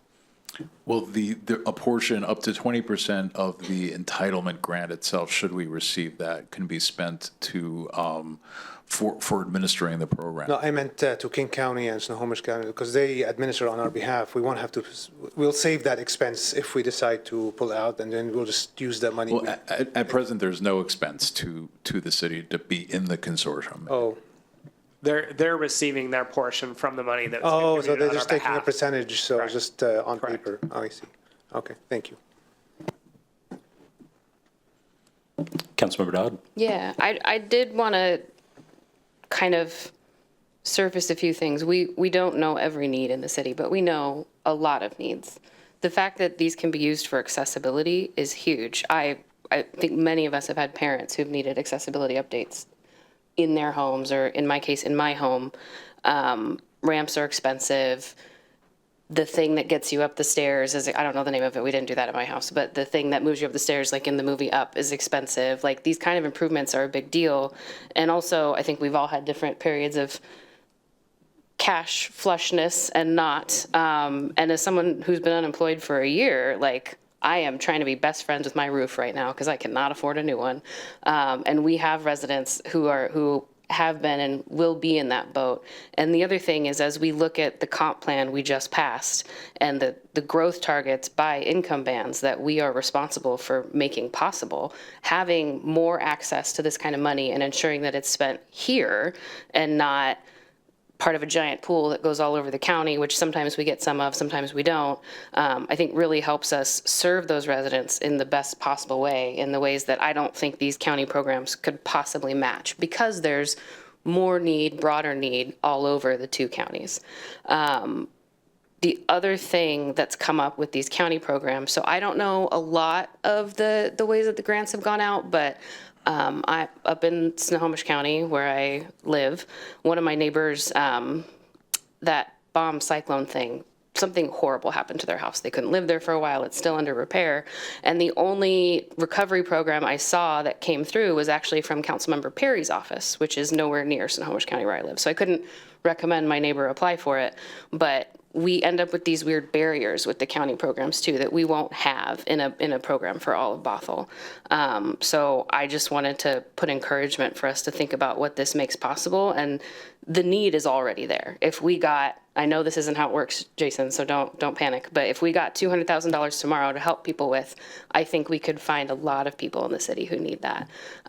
So I am really excited about this opportunity, even though there's a lot of growing that we need to do as a city. I'm really appreciative of all of our staff that have worked with bigger cities, less cool cities, but bigger cities, so that we can really get a cool program hopefully going with this, because I think it's rare to feel so optimistic about what this can do, but I think this could be really transformational, not just now, but as we face just such a more diversifying and larger population. Even just being able to remove the county line from the application process feels like a big deal. So yeah, I just wanted to kind of have us maybe think about things that we've all been through that our residents definitely face that we could help with. Deputy Mayor? Thank you. I'm taking a slightly different perspective on this. And this, I'm going to ask you a question that you may not know the answer to, but I'm wondering, well, okay, let's just level set. As far as I recall, there are no unincorporated parts of Bothell and King County anymore. They've all been incorporated. That's correct. Okay, so we do have unincorporated Snohomish County parts of Bothell. And I'm wondering if any of the consortium funds have benefited unincorporated Snohomish County, like in our MUGA. In the Bothell component of unincorporated Snohomish County, I don't know.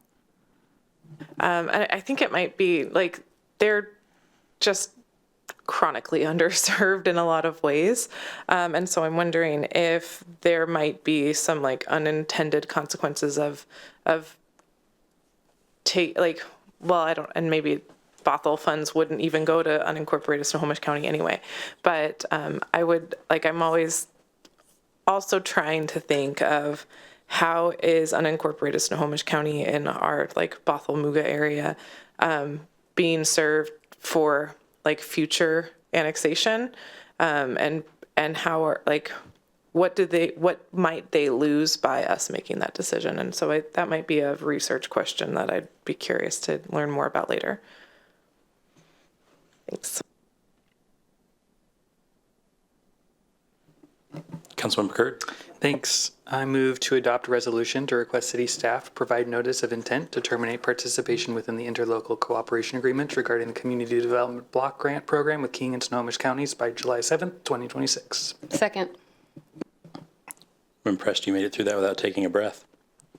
I have a motion from Councilmember Curd and a second from Councilmember Dodd to move the recommended action. Would anybody like to speak to the motion? Yeah, Councilmember Alcabro. Thank you, Mayor. And the questions I ask are not because I don't think there are no needs in our city. We all know there are a lot of needs, and we need every penny, given also the budget conversations we've been having. So we do need this. The question I ask is because we are facing a deadline, and this is coming against a deadline, and I don't know what happened before this meeting right now. So I just want to know what we've been talking about with the counties, why haven't we pushed the counties to give us the money? They've been like $400K. If you split it 50-50, like why haven't we been getting $200K from King County, for example, you know? That's all. I think I like the city manager's framing that this is an experiment and we can always go back if there's a benefit for the residents in the future to go back to a consortium. I think that's fair. We can have that conversation. Maybe I won't be around, but maybe the next city council will have that conversation. So.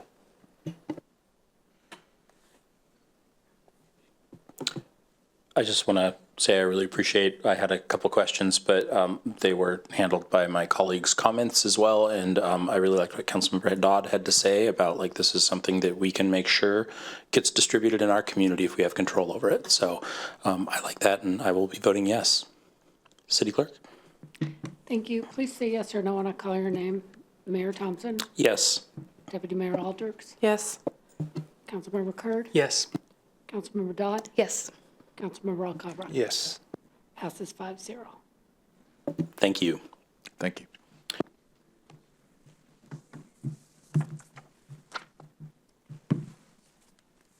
It is 8:25. We are going to take a quick break until 8:35 and we will reconvene down there for a study session.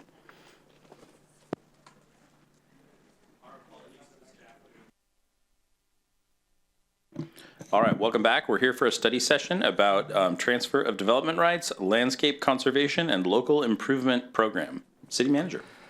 Thank you, Mayor. And yeah, we have a study session tonight on transfer of development rights. And I know there's some familiarity with council. We've had some discussion generally. Many of you are Planning Commission alumni, but then also more specifically related to our growth area in Canyon Park and the Sound Transit bus base being cited in the middle of it. So we'll have a little refresher on that. But tonight, in this particular topic, this is the first touch with council to bring you up to speed on a program that we're taking part in.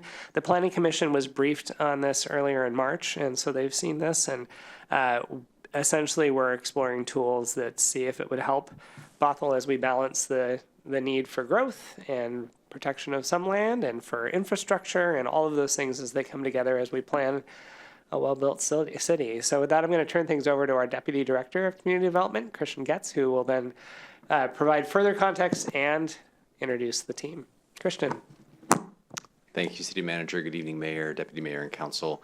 And thank you, Mayor, for giving the full name of the LCLIP. I appreciate it. So I can just say, tonight we're going to talk about TDR, Transfer of Development Rights, and the LCLIP program. It was written down before, so the acronym was after the written down. So I got there and I'm like, well, we're going to just skip the acronym part of that because that seems redundant.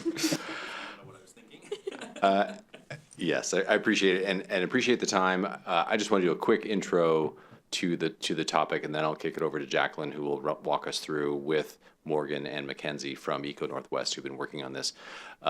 Last year, the Department of Commerce started a program to seek out interested jurisdictions who might want to participate and study. Is this a tool that you want to add to your toolbox? I raised my hand. We raised our hand along with a couple other cities like Burien who were going through this study to figure out, is this something that could work for us? Is it a way to create some potential revenue and a bank to pull from for infrastructure projects over a long term, where we want to focus development, retaining the development, the protected areas out in the county areas, bringing it into the urban growth area. And so I'm going to let Jacqueline, Morgan, and Mackenzie walk through this and give you guys a whole bunch of information, ask a few questions, and then see where the discussion takes us. So. Hello, everyone. We can go ahead and get started. It's a little bit of lag. All right, so no action required tonight. City Council will be briefed by staff, Washington State Department of Commerce, and Eco Northwest on the Transfer Development Rights, or TDR, and Landscape Conservation and Local and Infrastructure Program, or LCLIP, feasibility analysis. All right, so here are some discussion questions that we have for tonight. These are also in your packet as well as will be at the end of this presentation. But essentially these questions revolve on what sub-area do we want the local improvement project area to be, as well as how should we spend our 365 credits, and what type of development incentives do we want to look at during this study. So this will be an overview of the presentation. We'll start with the project context, move over to some policy background around TDR and LCLIP, the different policy choices, as well as a question and discussion. Okay, project context. So in 2025, the Washington Department of Commerce selected Bothell as a pilot city to evaluate the potential use of TDR in the LCLIP program. Commerce contracted Eco Northwest to conduct a feasibility analysis and develop a roadmap outlining potential implementation options. The project is currently in exploratory phase, so no decisions will be made regarding program adoption tonight. TDR and LCLIP are an implementation tool that can help advance goals already identified in the city's comprehensive plan and other planning efforts. These tools can help direct growth to appropriate locations while supporting land conservation and infrastructure investments. The study is to evaluate whether those tools should be effective within Bothell's existing policy framework and development market. The final outcome of this project will be a roadmap outlining whether and how a TDR and LCLIP program could be implemented in Bothell. The roadmap will identify potential receiving areas, evaluating incentive options, and outline next steps should the city choose to pursue the program in the future. Tonight's discussion is intended to gather council's feedback that will help inform the final analysis and recommendation. So I will pass it over to Eco Northwest. Hello, council members. Thank you very much for your time this evening. My name is Morgan Shook. I'm director at Eco Northwest and the lead for this project. I'm joined by my colleague, Mackenzie Visser, who has been doing all the heavy lifting. And so we want to cover some just real level setting topics today. What is TDR? What is LCLIP? Why are we studying this for the city? What may be the benefits, and where do we need some specific focus? So hopefully we can give you enough detail there that you can have some informed feedback and advice to us on our potential local improvement project area, which is basically the bounds of which the city would choose to accept development rights and use money from a participating county to build infrastructure within that area. So let's take a step back. What is a regional TDR program? So when the Growth Management Act was put in place back in the late 90s, one of the sort of core, call it OG implementing measures, was transfer of development rights. It is a market-based mechanism that allows third parties, the city doesn't necessarily have to participate, to basically transfer density from working, rural, and resource lands into more urban places where we want to actually implement. So this is at the core of the Growth Management Act, preserve our working landscapes, at the same time grow and intensify our urban places. And so TDR has been used fairly extensively in both the western and central parts of Washington. I think there are roughly 20 jurisdictions that have active transfer development right programs.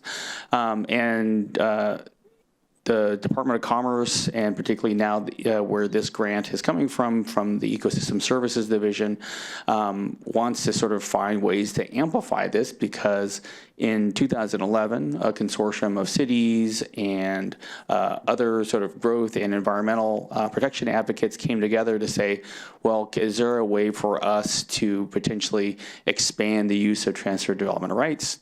And they created the LCLIP program, which I'll talk a little bit more about.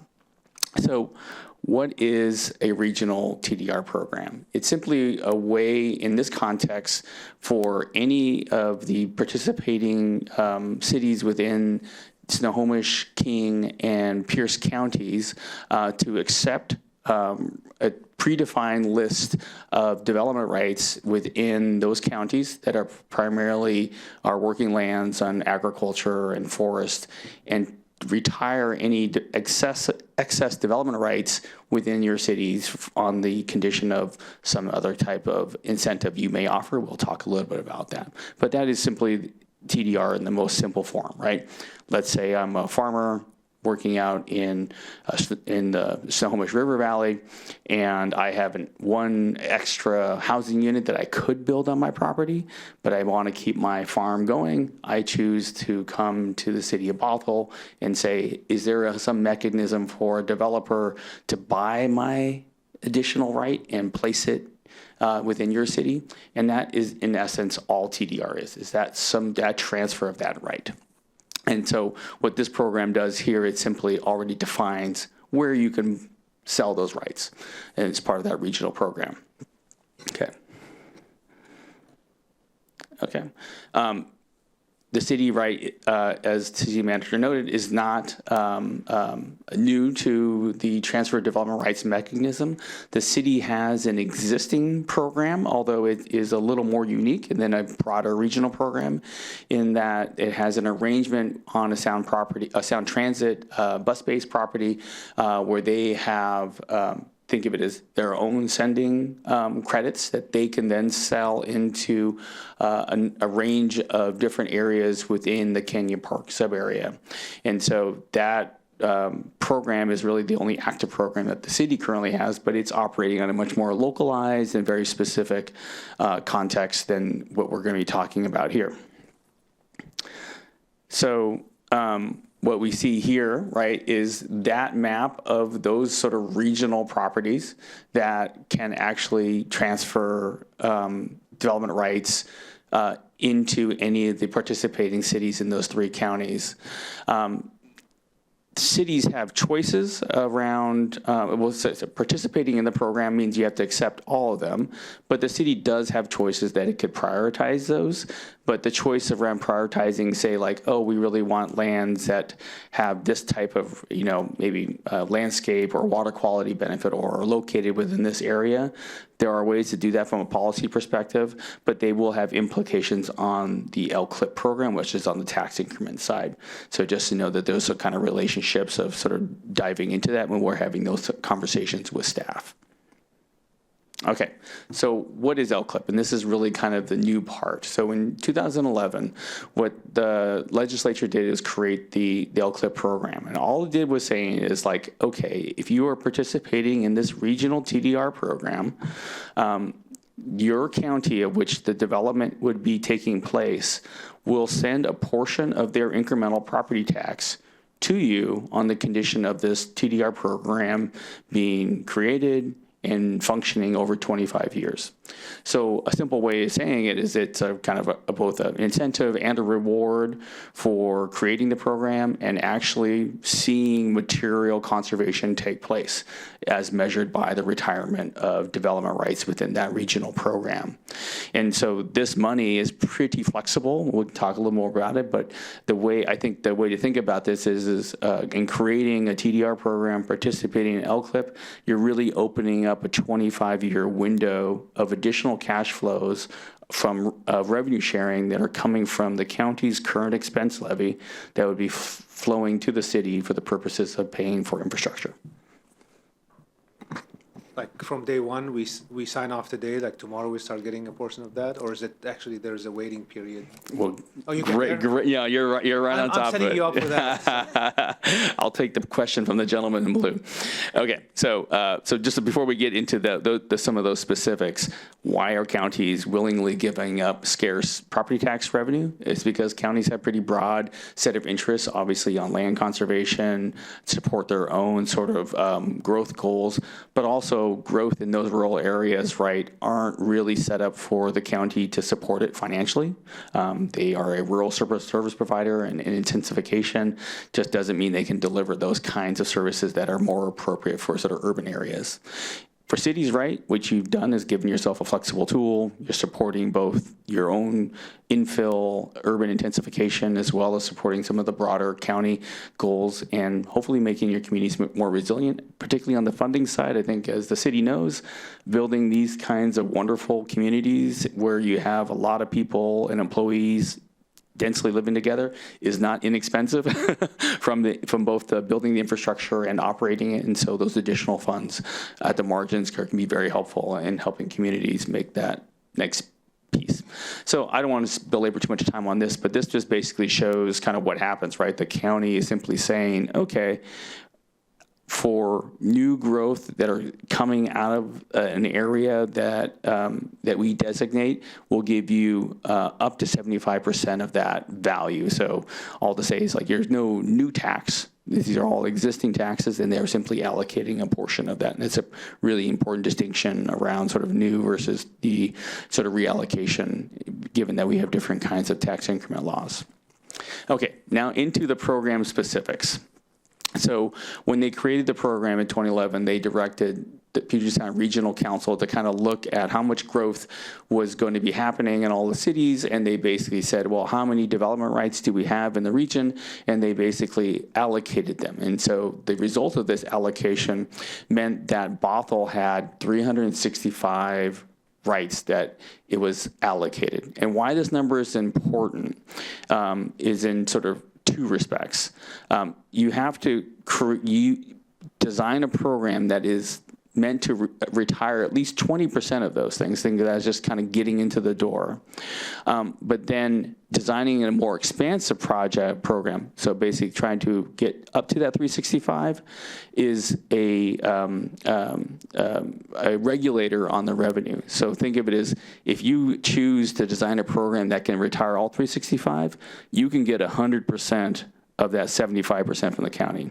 If you chose 50%, so like 180 of that, you would only get 50% of that potential 75%. So basically 50 cents on the dollar versus, you know, that whole dollar on the dollar. And so the allocation is really trying to sort of think of it as sort of tie the strength of the program to your growth goals. All right. The next piece here is about the money.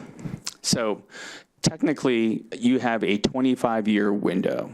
Year one does not start until the city has reached 25% of its allocation. But once you hit 25, you can see there's these thresholds, 50% by 10, 75 by 15, and then all of it by year 20 to get the last 5 years. This, call it a performance clause, right, is really meant that the city is paying attention to this.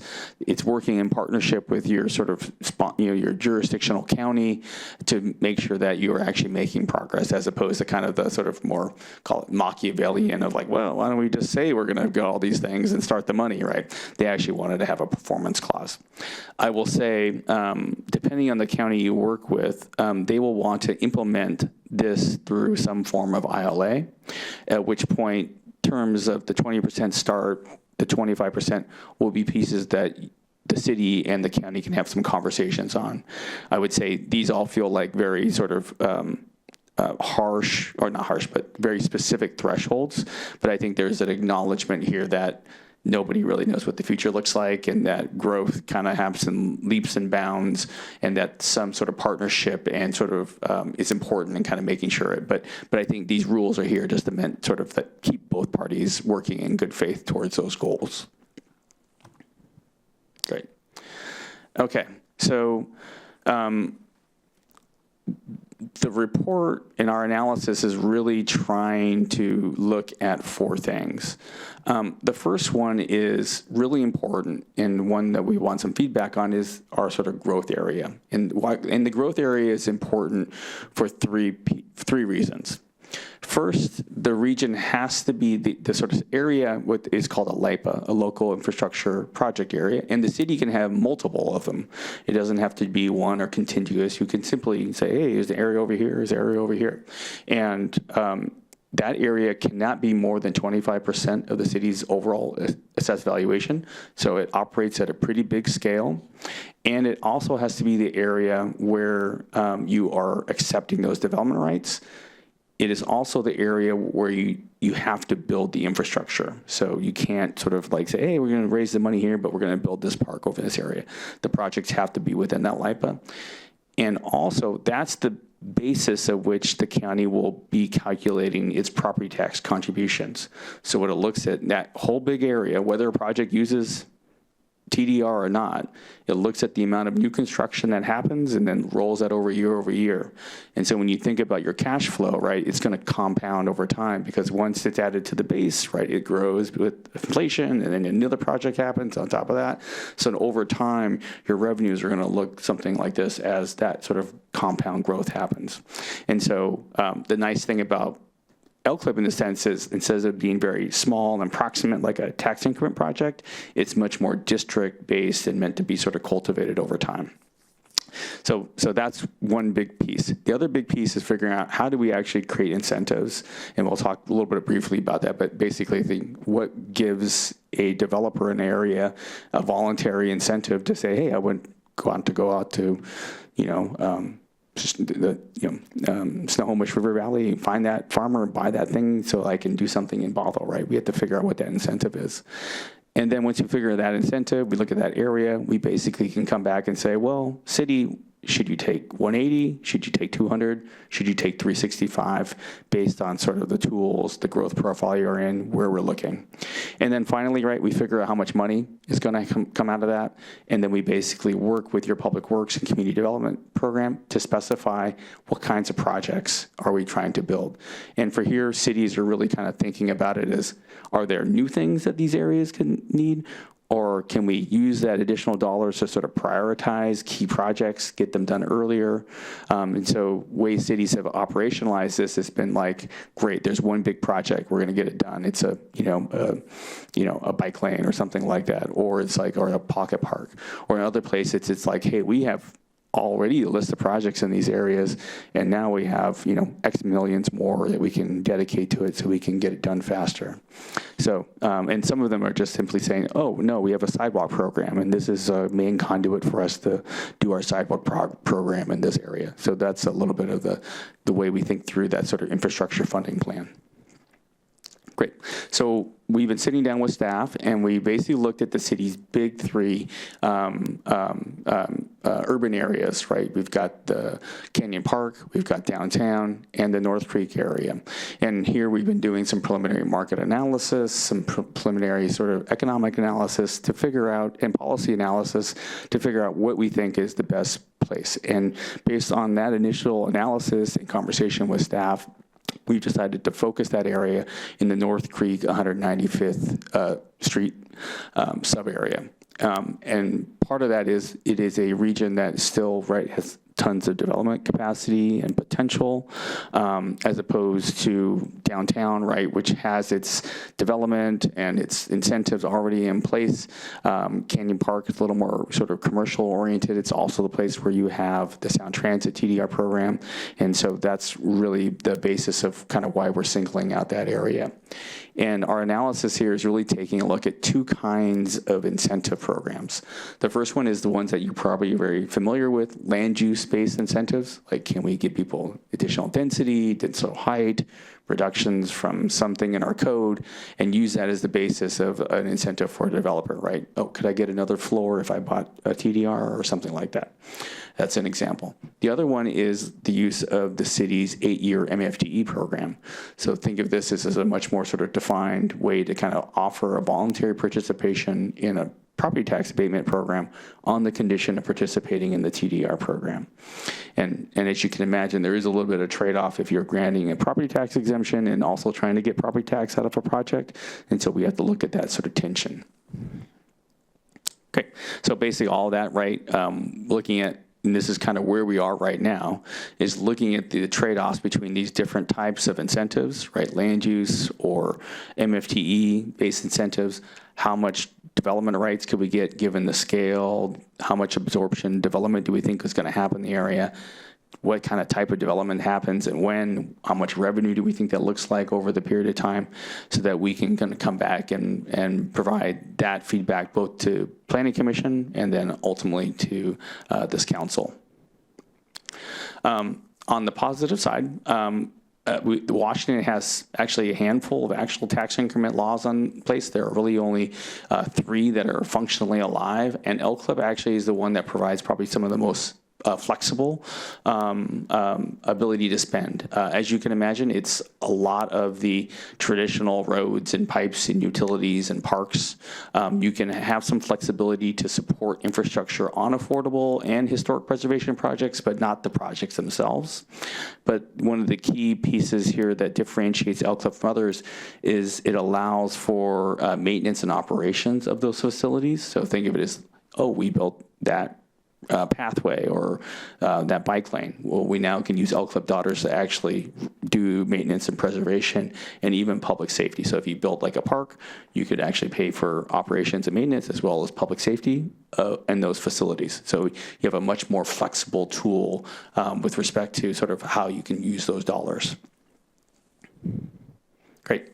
So where are we today? So right now we are here providing a briefing to you on basically level setting, trying to answer your questions, take any feedback that we have. We will be moving to brief the Planning Commission on the first round of our results here on July 1 in 2 weeks, I guess. And then we are working with both Christian and Jacqueline then to, based on that feedback we get in Planning Commission, to come back to this council with some additional analysis, feedback, and direction. Great. Oh, there's one more slide. Look at this. I knew there was more. But generally, yes, based on that sort of feedback, we're looking to get back to council here in the July, September. I know we're looking for a window in a very tight council calendar. But ultimately, by the September timeframe, before your budget season gets too hot, presenting you this implementation roadmap.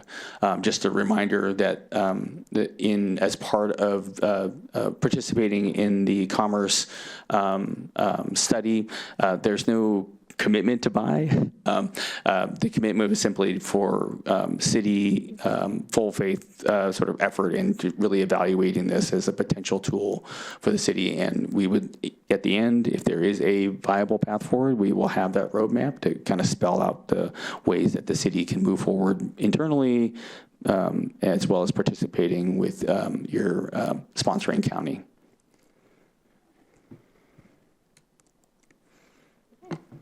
I'm gonna go first because I can.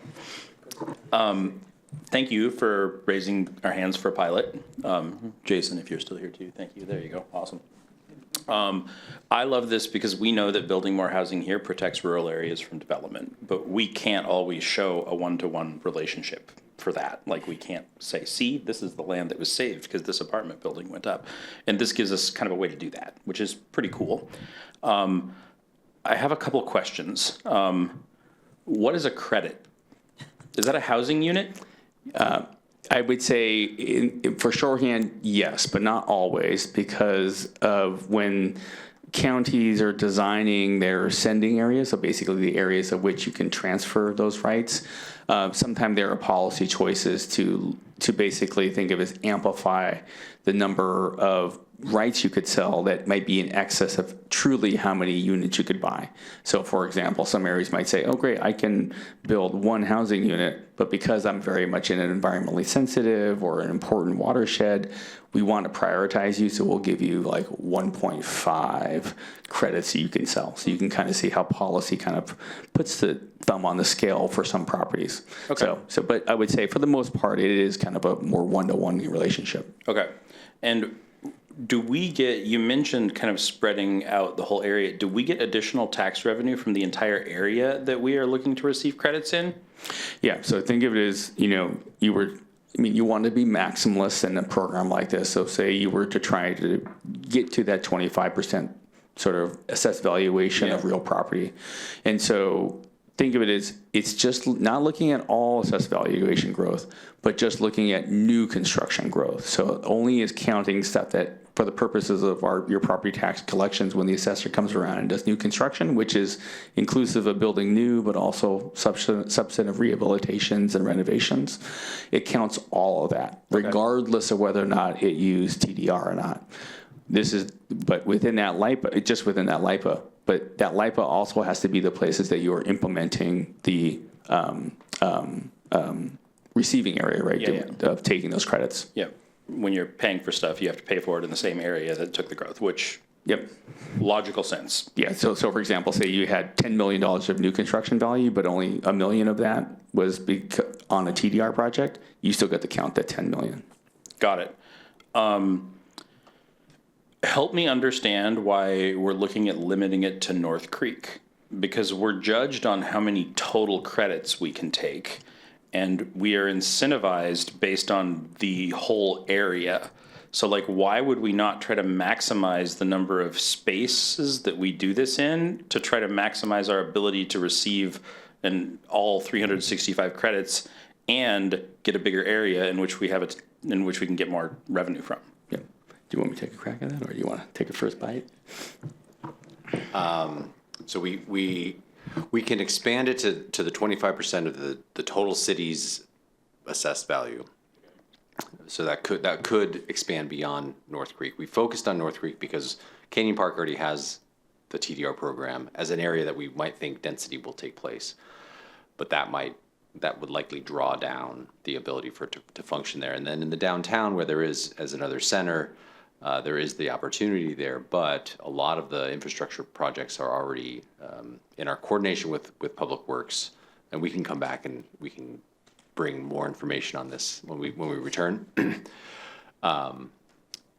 We didn't want to include the downtown in the LIPA, but we can consider it. And then we also need to look at what incentives could actually be applied. If say in the downtown we had heights to the sky, I don't know what else we could incentivize to get the program to take foot here.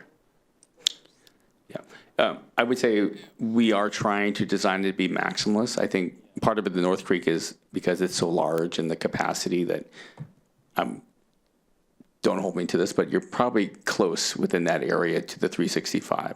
And I think as Christian, 365, right? The whole thing. But you mean, I thought the limit was 25% of the assessed value. 25% of the total assessed valuation of the city, but you said, why not we try to make it as big as possible? I thought you meant you have to try to get to that 365 credit allocation. Yes. Yeah. So we are trying to figure out, think of it as basically, what's the biggest area we can get to, design the incentives that can retire all 365, because that way you get 100% of all the potential revenue. Okay. And so our first look at this is, I would say, if I orient it in terms of big opportunity to less opportunity, like North Creek, right? Development capacity, we think we have some incentives that could work, and you've got scale there. Yep. Downtown, right, your focus of your opportunities, the opportunity isn't as big as it today as it was 10 years ago, right? But there's still some opportunities, but they come really at a challenge of, can we really find a way to implement it? And basically, we can't do all of those areas without bumping up against the 25% of assessed value. So we're going to maximize the 25% of assessed value, and we want to do it in North Creek, and then if we go somewhere else, great. Yeah. So the assessed value of those three areas, I think off the top of my head, is roughly like 22% of your assessed value, but that is also accounting for, there's some MFTE projects that are currently not counting towards that will come online at some point. So that might fluctuate in the next few years. We'll get the actual numbers for you, but the LIPA can be larger than the receiving area. Okay. The receiving area just needs to be within it, but there is capacity within those three areas. Okay, so if we design this to maximize and try to retire all of our credits, it's going to be at 25%. It's just a question of where. Okay, perfect. Yeah, and I think, you want to design it. I mean, there's kind of the constraint is the 25. Can you get credits in there? Can you design the implementing measures? But then there are also, right, the projects, right? There's a question of like how focused, right, versus kind of more, should you build one big thing or kind of peanut butter things, spread them out a little bit across the area. So that's something we're going to be thinking about. But I would say all those kind of ideas are on the option, but I would say just realistically, probably those are where the opportunities are in some order like that. Perfect. I think I understand better. One more question is, how does requiring participation in the MFTE incentivize credit use?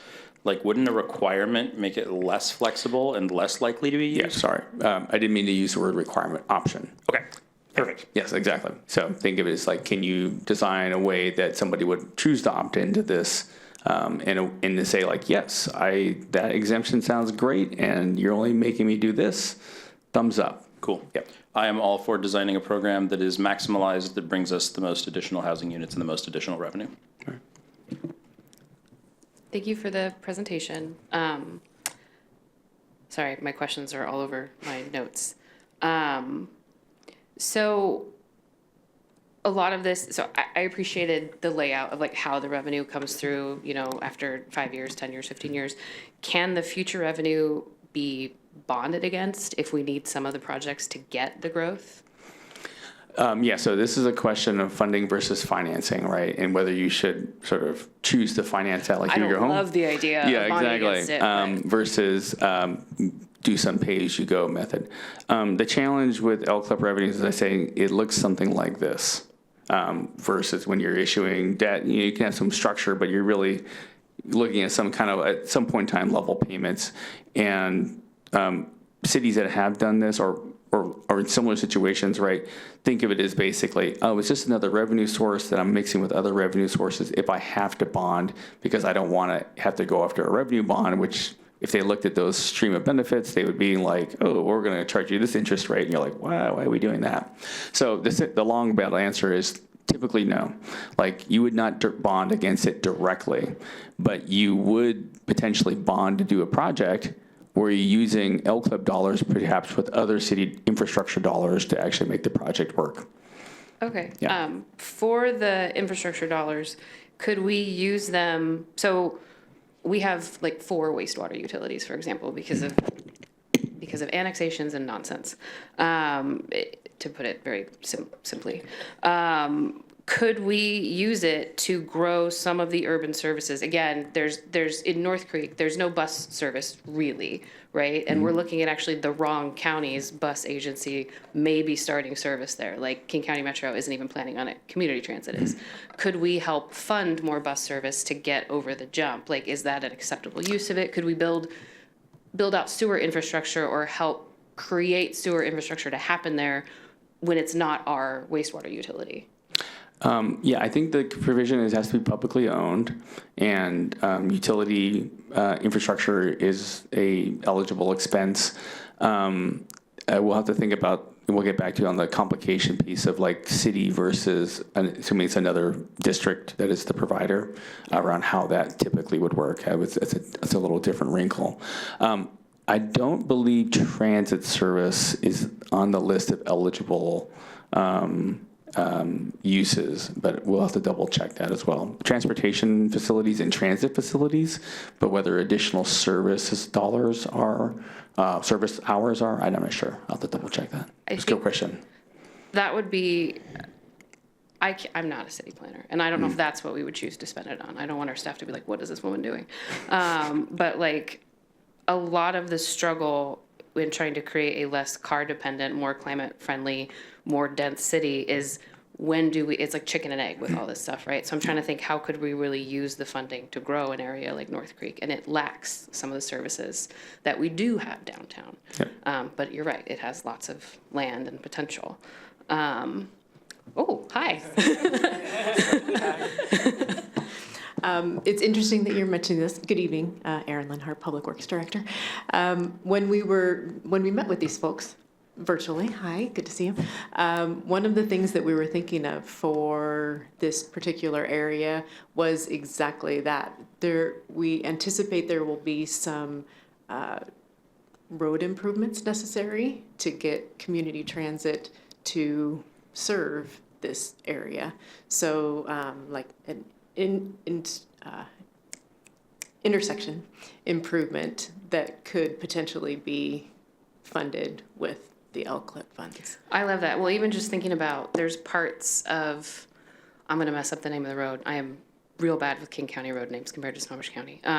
But there's like 5 lanes, and it's just like a, please stop when the light flashes. Like there are lots of near misses and things like that. So I used to live along Highway 527 in unincorporated Snohomish County, and it was a disaster as a pedestrian. And so what I don't want is us to put a bunch more people there and them not have a way to get across the street, you know? So I really appreciate that note.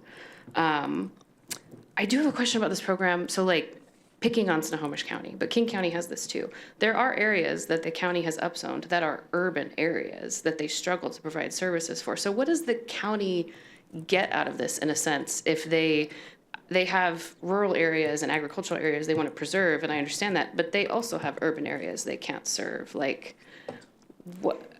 I won't comment on the land use and policy direction of the county, but I will say from a intent of LCLIP, right, it is particularly centered in their land conservation and stewardship, particularly in those sort of working landscape lands, and trying to reduce pressure. I know a lot of the intensifications are probably a few islands and closer in, so a little differentiation, but yes, I think a good question for the county. They're sick of me asking.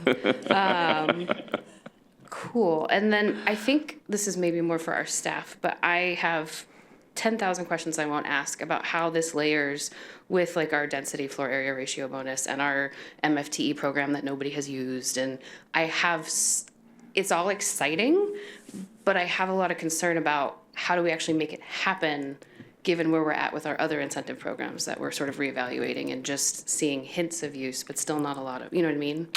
Yeah, and I think the tool in the toolbox that I mentioned at the beginning, this is really another opportunity. We're going to sharpen the tool of MFTE this summer and in the fall, and so with this in mind, if the direction follows we're building the plane while we're flying it.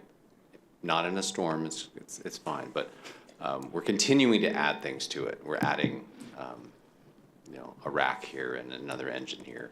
We're trying to really expand what we can do with MFTE, with the affordable housing incentives, with TDR and what incentives it could have, and bringing all those together as options that maybe they work together, maybe they work independently, but creating a path for a developer to choose this incentive program is going to be more beneficial to me than that incentive program, and I'm going to be producing, residential, commercial, mixed use, whatever it may be, in North Creek or in the defined LIPA area or throughout the city, that we're hoping to create that canvas for them to build on.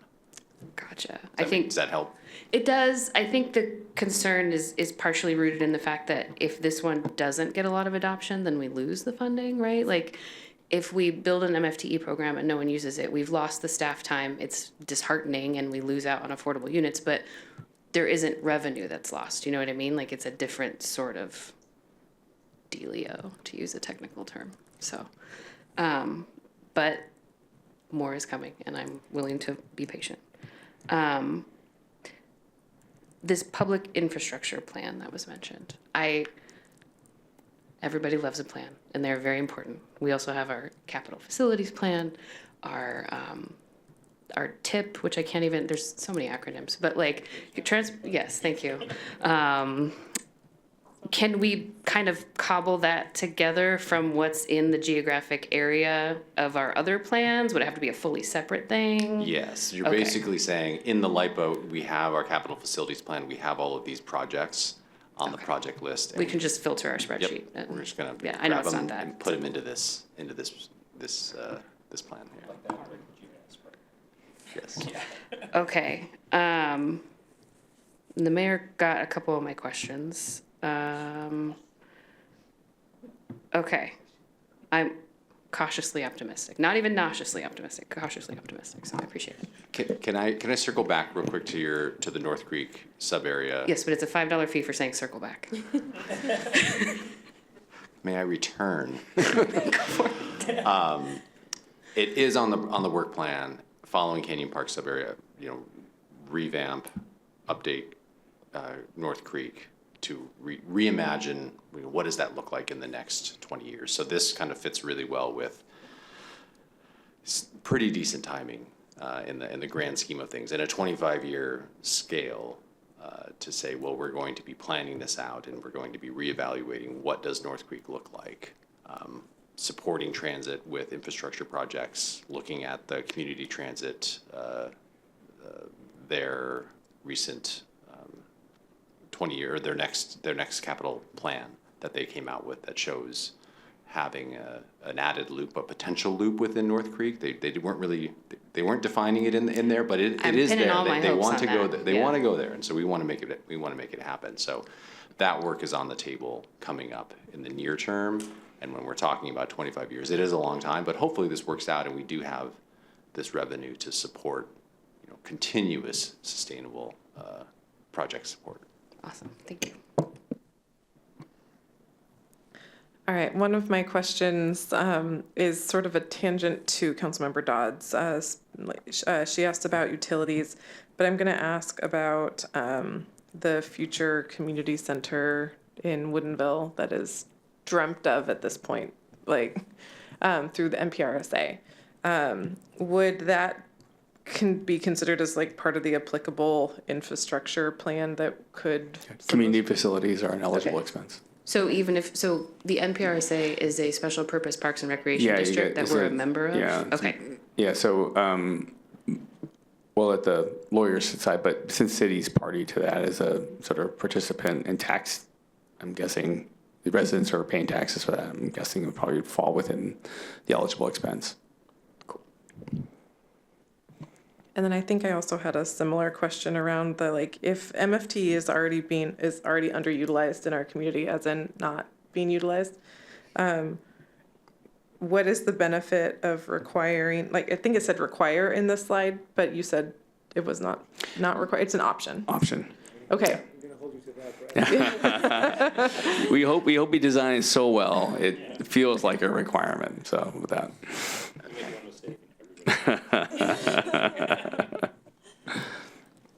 I just wanted to make sure that correction applied to that I was making the correct connection there. Thank you. If we wanted to fund something that, the legal answer is no, is there an RCW that would need to be changed to allow, let's say we can't fund service hours for buses. Is it just changing state law? Is it talking to? I would say if it's clearly not allowed, then yes, RCW. If it falls within a gray area in terms of the spending, I think we just would want to work with city leadership and county leadership this is kind of where the ILA can be helpful in just saying hey, we're agreeing to use the money this way kind of thing within the intent of the law. So. Gotcha. I agree that North Creek has a deficit in transit infrastructure and also transit in general, service, but because this is a land use transfer, I would be looking for the infrastructure plan to provide eternal benefit, for lack of a better, service is something that can be taken away once the funding runs out, and I don't want the people who live in North Creek to say that we traded away whatever for something that maybe could be taken away from them in the future too. And that gets to my other point about North Creek being chosen. I think that it's great because it has a lot of that development capacity. It has a great amount of need for infrastructure as well. And so it's a great idea and sort of a frontier, but it also kind of experiences additional social vulnerability on all of our maps that we show. We just looked at maps in the pros plan, and this whole neighborhood is somewhat economically disadvantaged compared to the wider city.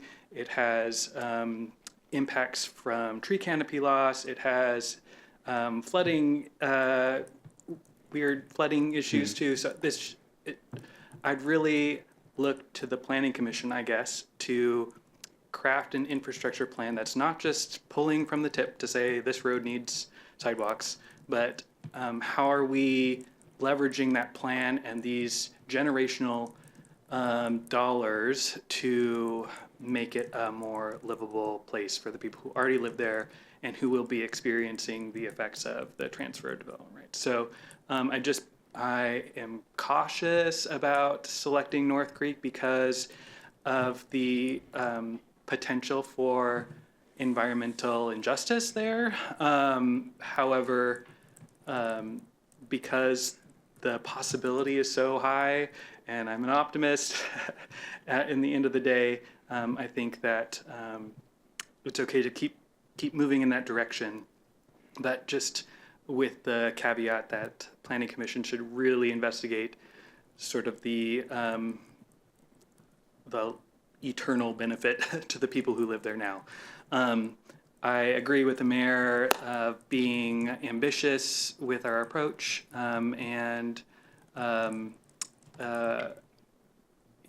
yeah, I just also thank you for listening to staff, for listening to, you didn't just write the comprehensive plan, you know it.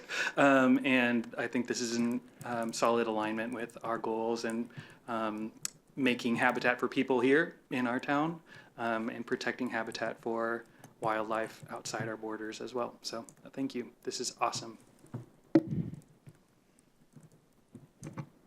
I'd argue I'm wildlife too sometimes, so not just people. So I need a habitat. The North Creek question, I think we've talked about it. The question I had about maximizing credits versus, like, what kind of revenues are we talking about if we do this? Like, is there a low, medium, high number? Yeah, so that'll be what we're going to be bringing to Planning Commission here the next what day? July 1st. A little preliminary assessment of kind of credit use, development, and then the revenue. So just to give you a benchmark, and this is kind of a high water mark because LCLIP has only been, while we have many examples of TDR in the region, LCLIP has only been used in one city, the city of Seattle. And it was used in their, when they upzoned South Lake Union, right? And so kind of a bit of a perfect storm of, right before everything took off and all that got built. The city of Seattle had an allocation of I think 4,500 credits. So, factor of 10 greater. They chose to only accept, I think, around 1,500 of those, or a little less. And they exhausted that credit allocation within the first 10 years. And so they were like, oh, we should have picked a bigger number, right? And I think they are 10 years into their revenue program, and it's, I think, generated somewhere in between $25 to $30 million thus far. And that's just 10 years of revenue. There's going to flow for another 15, just to give you a sense of kind of where they are on that curve. And so ultimately, all this is really a function of trying to, one, maximize the credit use so that you can get 100% of the county's allocation. And then the second piece is really about how much scale of development are we talking about, because that's really the basis of which is going to happen. And the X factor is what happens with the, whether it's Snohomish or King County, what happens to the levy rates, right, through time. Will things kind of, through levy lid-lifts or other choices to keep the rate a little higher. I mean, that has, for a dollar by, normalized on a dollar by dollar basis, that will also, really define how much revenue we're talking about. So we'll have that with you, and we'll have some of that sensitivity of kind of well, what if absorption just is kind of moving at a city average? What if it's a little better? What if we achieve kind of full build out and have that, just to give you some, nobody knows what the future looks like 25 years, but to give you some benchmarks of what we think that might look like. One thing I know for sure, in 25 years, I won't be sitting at this. That's for sure. That question you hit about uptake and how many folks are going to use this program. I know it's a tool in the toolbox. So the question is part of the conversation with the Planning Commission and reviews with your, doing the research, is that going to include the supply side of things as well? Like developers and builders? Yeah, so we want to, the way we think about this is, given the area, the types of what kind of things are going to get built. Luckily, we have some examples right next door in the Avalon project of what the intensity of the development is. And then our task is really to figure out if people were building this type of thing over time, if we offered an incentive that they would choose to voluntarily participate in, how could that then determine how many credits might get built, right? So if I was going to use, like, let's say an MFT program on a 100-unit project, would that mean I would buy 20 credits, 10 credits? That's what we have to try to figure out. And then you can think of it as like, well, if we can do it 10 per building, that means we got to get to 30 buildings, right? And that's generally how we think about those little Lego building blocks and doing the analysis. Cool. Thank you. What other programs did the city of Seattle have while they were rapidly using up all these credits? They have basically everything now, right? So at the time, right, South Lake Union was a lot like North Creek, right? A lot of single-story industrial buildings, and now we've got high-rise towers. Not that North Creek will be that way, but at the time, they rezoned, right? They kept a fairly low base area, and they had basically a lot of land use incentives, and that's how they chose to deliver it. And TDR is one of multiple options that existed at the time between affordable housing, TDR, and other kinds of more sustainability incentives that they had in place. And so you can kind of see why they were trying to think of splitting the baby as they were kind of figuring out how much, I mean, the incentive value is really kind of a limited thing. Like, there's only so much that's there, and how they were going to divvy up those sort of benefits. I do want to acknowledge that I don't see North Creek as the next South Lake Union. Maybe we could get our own WNBA team, but would there be projects we could take a look at that show multiple programs being used all in one project, just to see what was done whenever this comes back, just to help us kind of digest what the overlapping looks like?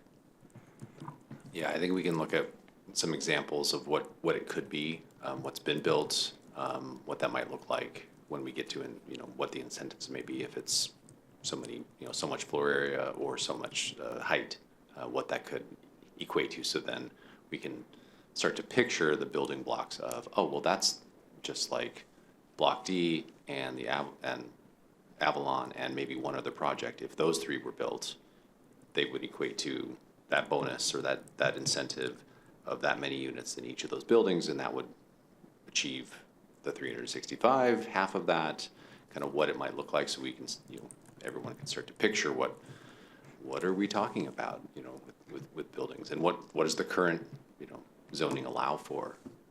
So, yeah. Yeah, awesome.